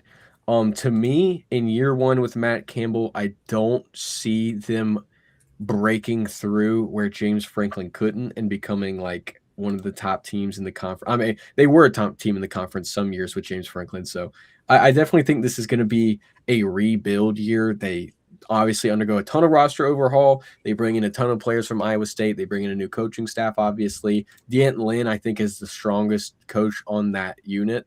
I'm not particularly high on Matt Campbell, although I do love him from a roster building and what's the word? Culture building perspective. But to me, I'm not super high on them. I have them at 9-3 and 6-3. let me see exactly what games I have here. To me, there's just a clear designation because of how easy, quote unquote, how not as hard as some other teams the schedule is going to be. There's going to be a clear distinction between a team in Penn State and a team in USC, and I think USC is a bit better. They're a bit better in a number of areas, namely quarterback, probably at running back, maybe at offensive line. Defensively, we shall see. But I definitely think there are going to be better teams. I think this is where we separate between teams that are capable of winning the Big Ten in teams that I have below at Penn State, Washington, Iowa. I don't think those teams are quite going to be that great this year in order to maybe sneak into a conference title game if there's a bunch of tiebreakers, and a team in USC and above, which I definitely think will be capable of doing that given one or two extra games go their way, someone else loses, something like that. Yeah. AT? I've got Penn State going 10-2, 7-2, sitting at number 4 for me. Iowa State 2.0, really like Rocco Bex. I think they've done a lot of good on the defensive side, especially getting some linebackers in. Don't have much more to say about them though. Favorable schedule. I don't want to say easy, but very, very favorable schedule. I like Matt Campbell a lot. I think that was another good hire for him. But yet again, I'll be saying a lot of what Colton just said, and I don't want to step on the toes of the Penn State man himself. So I'll let you give us the full scoop here, Reed. Sorry, I'm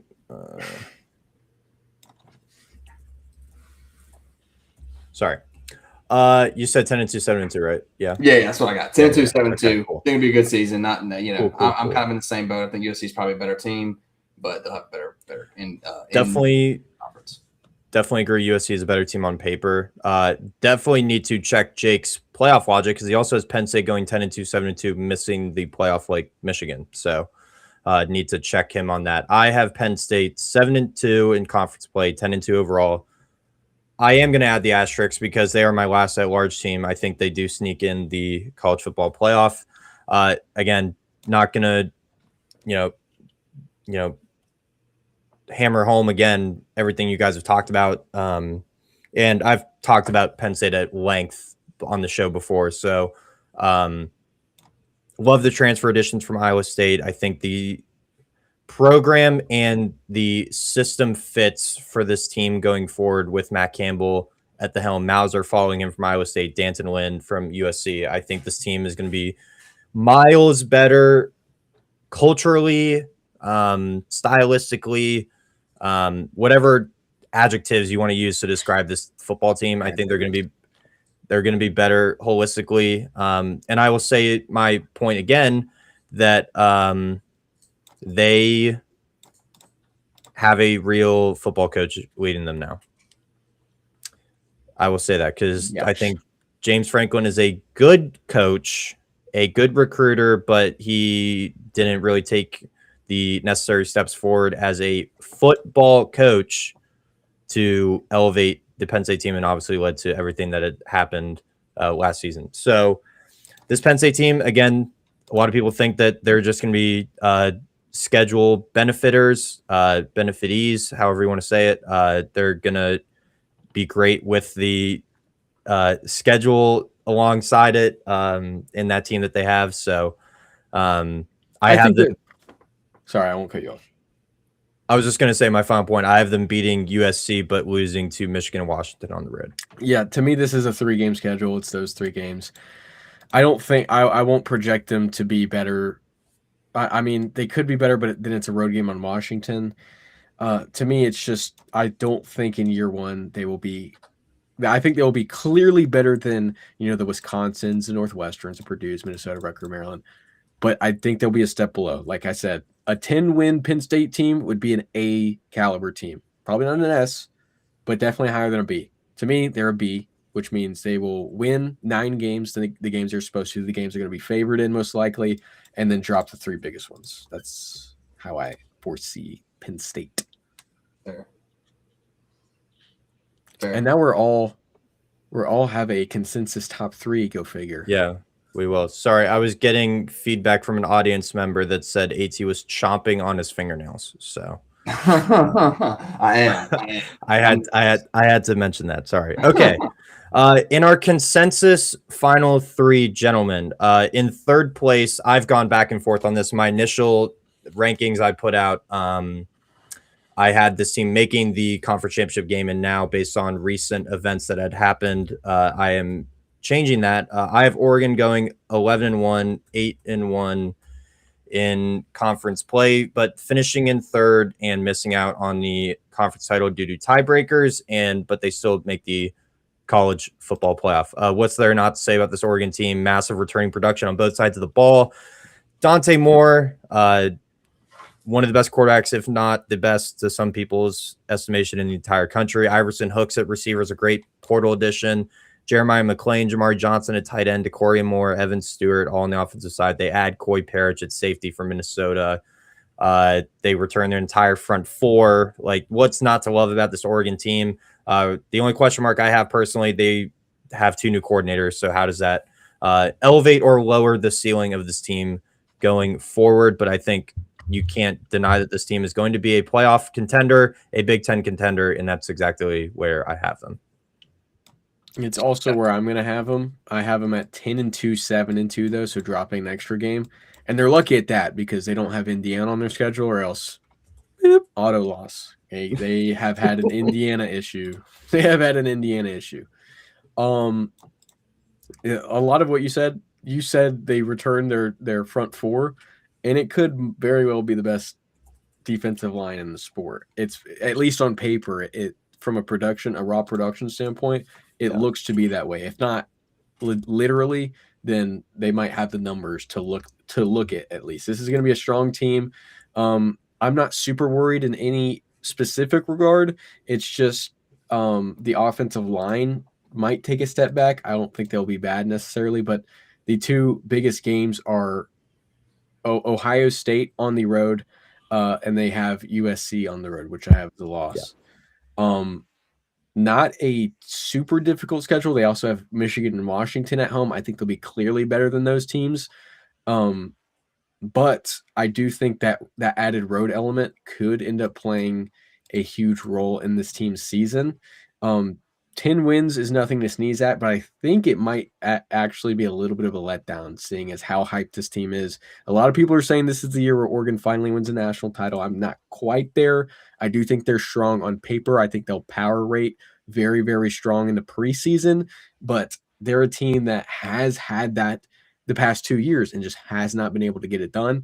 If they are able to miss Indiana completely this season, obviously they will in the regular season. In the postseason, if they're able to miss Indiana, I could see them potentially making a push, but I don't think for some reason, they've been an elite team the past 2 years. Indiana's just been the monkey that Dan Lanning can't get off his back. So.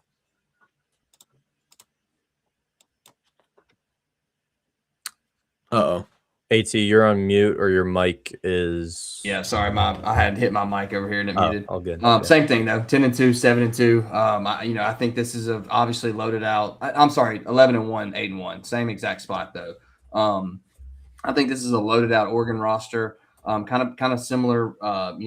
Can Dan Lanning get over that hump and make a playoff run and actually get to the semifinal, final type? Can he make a national championship run? I think if he can do it, this is the roster to do it with. Loaded out defensively, loaded out offensively, all Americans all over the field for them. Nothing else to say than what you guys just said. They have all the tools. It's just if they can put it together. I got them in my top three because I do think the two teams above them are just better and have a better chance to go win a national championship and end this conference. So definitely. And as you can see, I added Jake has the exact same spot, 10-2, 7-2 playoff participants. Okay, my runner up and also finishing in second place, I will have the Indiana Hoosiers. I'm typing the full thing out. That's crazy. 11-1, 8-1, playoff participant, and a conference runner up. Also, now that I officially put it out, national semifinalist, Indiana Hoosiers. I'm going to have them coming in at first. I have them 11-1, 8-1 in conference, which obviously means I have them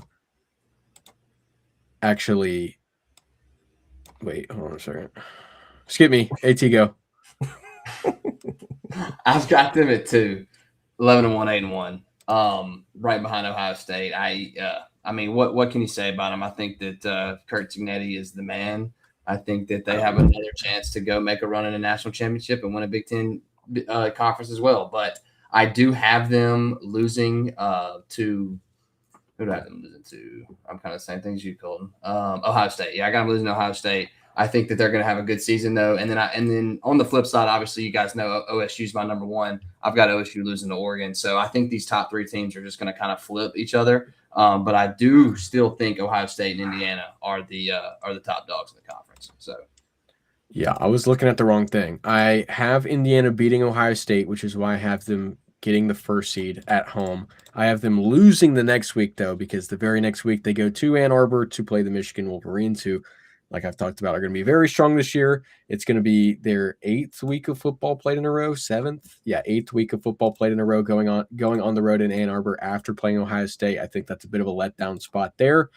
But after that, I don't have them losing another game. And it's because this is going to be one of the strongest teams schematically in practice. Obviously, from a roster talent perspective, they're not going to match up, but we saw last year it doesn't matter.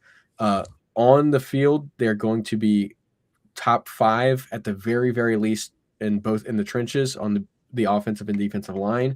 The secondary could take a step back. I don't really foresee that because of how well structured that Bryant Haynes defense is going to be. They lose a couple key pieces. It's the only reason I say that.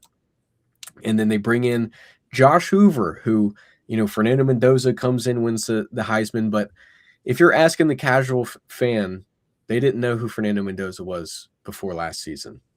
I really think this Mike Shanahan offense does an elite job at maximizing quarterbacks, making the offense easier, making their decision-making process easier.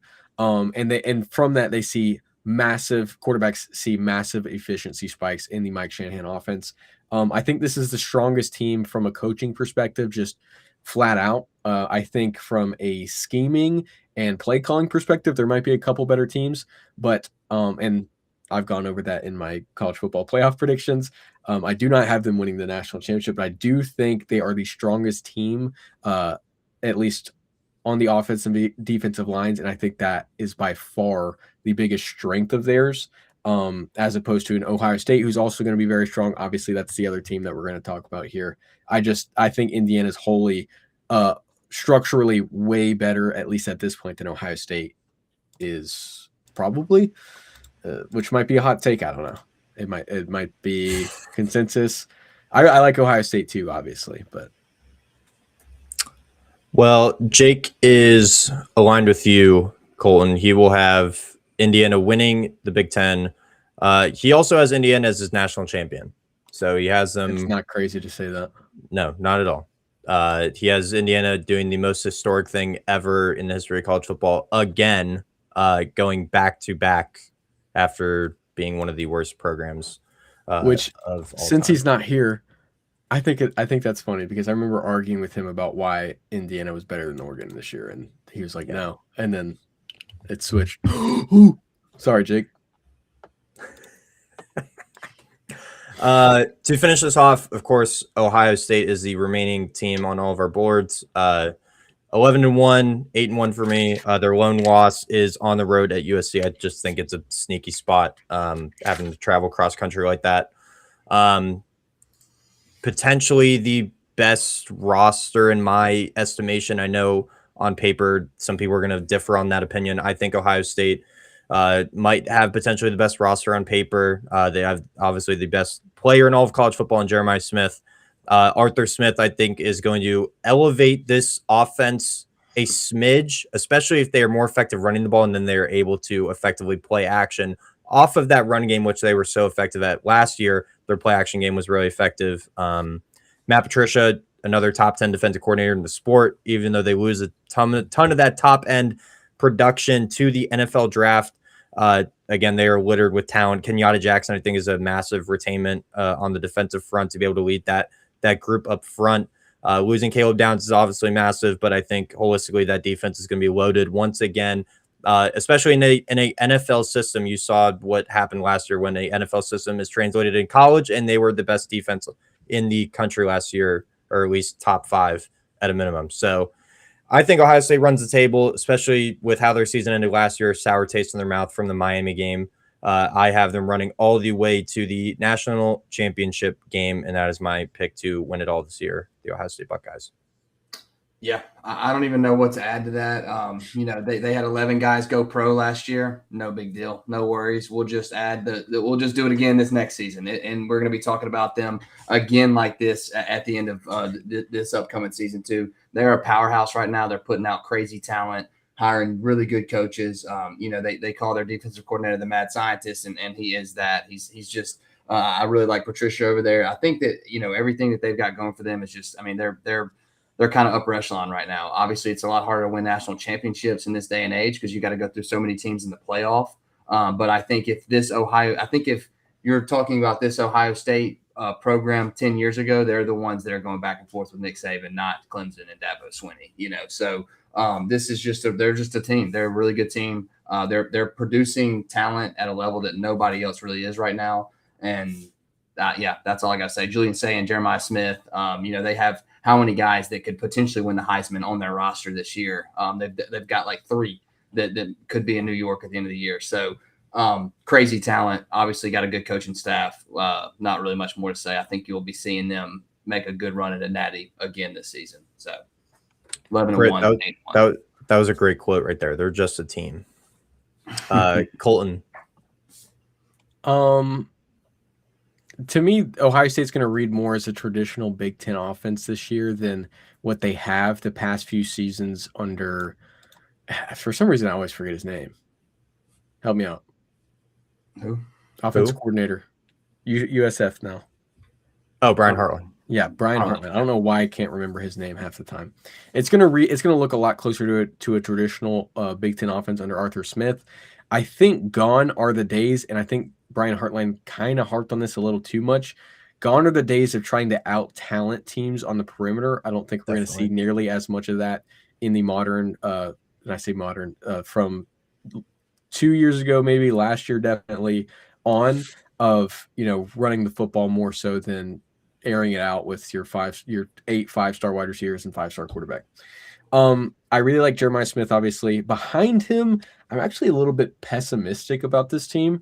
They obviously bring in Devin McEwen behind Jeremiah Smith, I think because this team has lost a lot of faith in Brandon Inniss, who people have been talking about as a potential breakout candidate for like the past 3 years, and it just hasn't happened. He's a smaller frame guy, former high elite 5-star player who just hasn't panned out really, really well at Ohio State. Defensively, they're going to be very good. I think one of the biggest things that people aren't talking about is kicker because of how poor they were in it. Big Ten championship comes to mind when they missed like a 35-yard field goal. They bring in Connor Hawkins from Baylor, who 18-22, solid, decent, long of 54. That'll play 37-37 from extra points. This team is going to be very strong, like we've talked about. It's going to depend on how well Arthur Smith pans out at offensive coordinator. Like I said, I think they're going to be very strong. I think they're going to look a lot closer to what Indiana was doing in terms of RPO and power run to set up, intermediate and some of those deep balls we saw to Elijah Surratt earlier in the season, and then towards the end of the season in the playoffs to Charlie Becker. I think this Ohio State's going to kind of take out of the Mike Shanahan offense in that regard and not try and be as flashy and as, elite. Like I know they have the talent to be, but I think they're going to take a step back in that regard and be more efficient and running the ball driven than, flashy. So I do have them second. I have them also at 10-2, 8-1, losing in the regular season to Indiana and then losing on the road to Texas in week 1. And I'll say, Chris Henry Jr. is going to be a stud for him. I think that's another guy, wide receiver that they added that's going to be coming in, super young freshman. But I from what you're hearing in spring about him, he's going to be a day one starter. And another Jeremiah Smith, I could list 100 receivers that have come through there in the last 5 years. Just another one of those guys, 6'5", 211, lanky, fast, run routes and catch the ball. He's really good. So I think be on the lookout for him to be another one of those guys next season that they're throwing it to. So, yeah, I will say the only thing I think that could hold this team back slightly is that run game. We're kind of hit or miss last year, even though the stats are kind of misleading. Bo Jackson was a 1,000-yard rusher, just barely 6 yards per carry. But I mean, they were very ineffective at times running the ball. So if they can take a step forward with that, especially with the retainment of 4 starters on the offensive line, I think this group can, elevate the ceiling of this team. And I think that happens. I think they win the national championship, run all the way to the end game. Indiana does the same for that in Jake's estimation, his national championship pick. All right, there is our full Big Ten standings right on the 2-hour mark, gentlemen. Great job tonight. A marathon, indeed. Just last final point on our standings. Any team from our collective rankings here kind of stand out as a outlier? For me personally, I mean, aside from my Michigan point of view, kind of shocked that like Jake has 2 10-2 teams kind of missing out on the playoff right here. That's a little shocking to me. But that's just my initial takeaway here. Yeah, and like I talked about in your video that came out today, Reed, on Love for the Game college football. Yeah, on Love for the Game college football. Be sure to like and subscribe. Comment your favorite ice cream. I'm just generally lower on the entire like the bottom of my conference is going to be higher than the bottom of everybody else's because I think there's going to be a lot more eating the itself. The conference is going to there's going to cannibalism. There's going to be like a Michigan State's going to upset somebody, not like Ohio State or anything, but like, and watch that's going to happen now that I say that. But like there's going to be like, I have like a bunch of 2-win teams. So I'm just generally viewing this season a little bit differently. And I think most people are, to me, all of this makes sense. Like I perfectly understand a lot of logic here. The biggest outlier thing on a lot of ours is Michigan.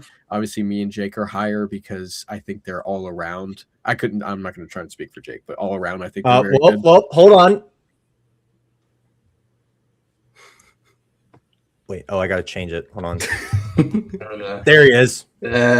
What? What's up? Non-ball knower. What in the world's going on? Michigan, non-ball knower. Why do you have Michigan at 10-2? What's your logic there? Yeah, so my logic behind there at 10-2 is that I looked at this Michigan football team last year, right? Like under Sharon Moore, which I think like all of us in the room agree, and probably many of us in the live chat, right? Like agrees that man was an outright liability as a head coach. He was actively holding that program back. Meanwhile, I'm looking at Kyle Whittingham, like he's going to be a significant upgrade at the head coaching position. So I think the coaching is going to be so much better heading into this upcoming season. And so in spite of Sharon Moore being at the head of this for most of last year, like they were still a top 20 football team. So like I'm basically projecting Michigan to be in the top 15. I think going from Sharon Moore, who still had him somehow in the top 20 to top 25, to a Kyle Whittingham, and they make that jump to the top 15, that doesn't sound that crazy to me. So that's kind of where I'm coming from there. And then also, I know like Reed, you asked about as well, like having multiple 10-2 teams out. We saw this happen last year with Vanderbilt, for example. We saw this happen as well with BYU at 11-1. I think it is a situation where we are going to see multiple 10 and 11 win teams just get left out of the college football playoff because we do have this thing called winflation because we do have teams just generally afraid to schedule like in the non-conference.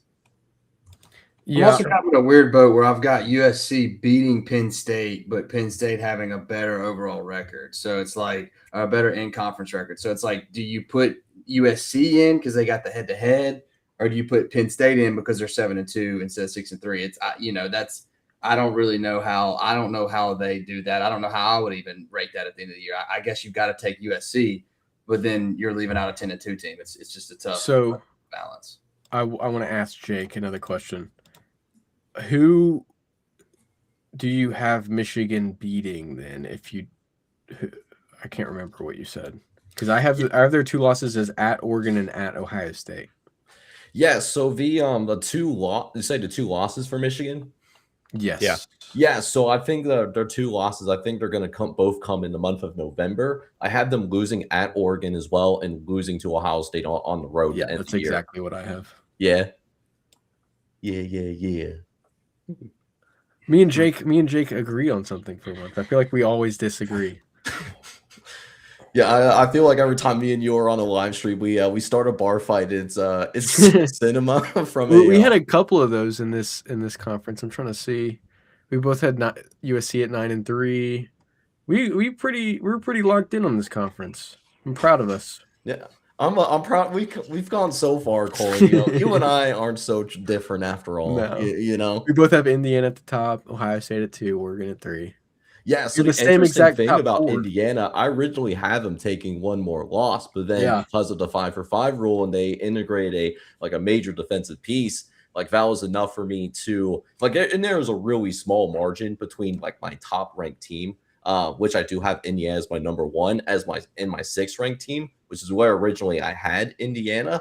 So because there was such a small gap, like that big time addition pushed them to the number 1 spot. And then I also had originally a different national champion because of that too. So Who was that? If you don't I would mind me love. asking. I just don't even have the time to break down Indiana at number 6. Like if it wasn't already so late, I would ask you how you ever had that. Or I don't even want to know. number 5 or Literally- number 6, but like yeah, originally I had like Notre Dame winning it all. That's fair. Did you have them with a bye week in the first round? I think originally for Notre Dame, I did have them getting a bye week because I had them running the table, obviously, from when we did the Pac-12 / the independent teams prior to like me going on vacation and getting a little bit darker skin like from that vacation experience. But I didn't have them getting the number 1 seed because that schedule is paper soft, and so I think that's going to hold them back a little bit. I think Indiana still finishes ahead of Notre Dame, like in the final rankings. Yeah. To me, if Notre Dame gets a bye week, they're almost screwed because you can't we've already seen it be an issue with teams who get the bye week, just playing super rusty, especially with Notre Dame who won't even get a conference championship game. So they'll literally have a month off. I feel like it's almost better if they drop a game. That way they won't be, in theory, they would get a warm-up game because 2 years ago you saw they play Indiana in the first round and it ends up kind of benefiting them. They weren't as rusty going into bigger games down the pipeline there. Yeah. All right. There you go. 2 hours and 7 minutes and a special appearance by a non-ball knower. We have made it to the end here, gentlemen. It's been a pleasure. Jake, thank you for the magical guest appearance. Oh my God, Mr. Cornhusker is back. I gotta laugh every time I see that shit. just absolute cinema. Listen, I'm just happy for the opportunity that I can get down to my fingers the countdown how many days that we have till to kick off. So I mean, it's right around the corner.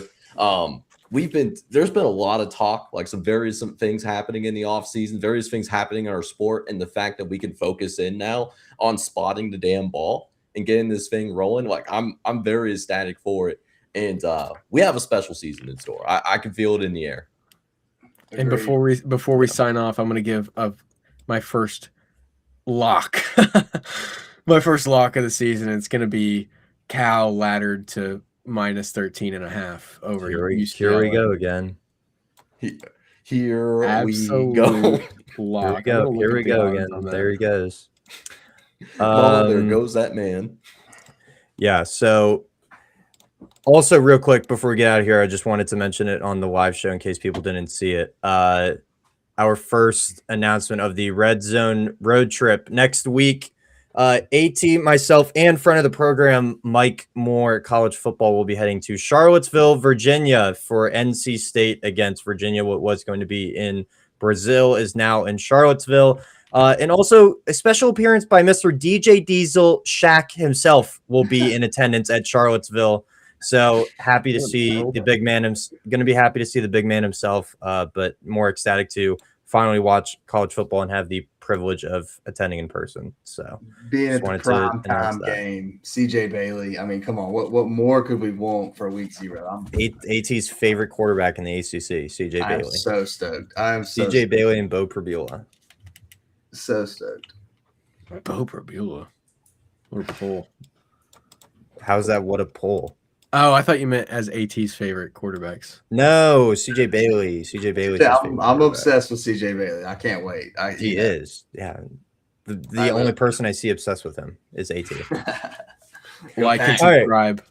Hit like, hit subscribe, comment your favorite ice cream, comment your national championship pick, comment your favorite letter on Jake's shirt. Comment your favorite Red Zone member. Actually, it won't be me. Comment who the biggest non-ball knower is. Comment reads a P for jabroni. Yeah, exactly. Comment, all the hate above. comments, call us slurs, call us Whoa. names in the comments. Whoa. All right, I'm cutting it there. We're out. We're done. Good night, everybody.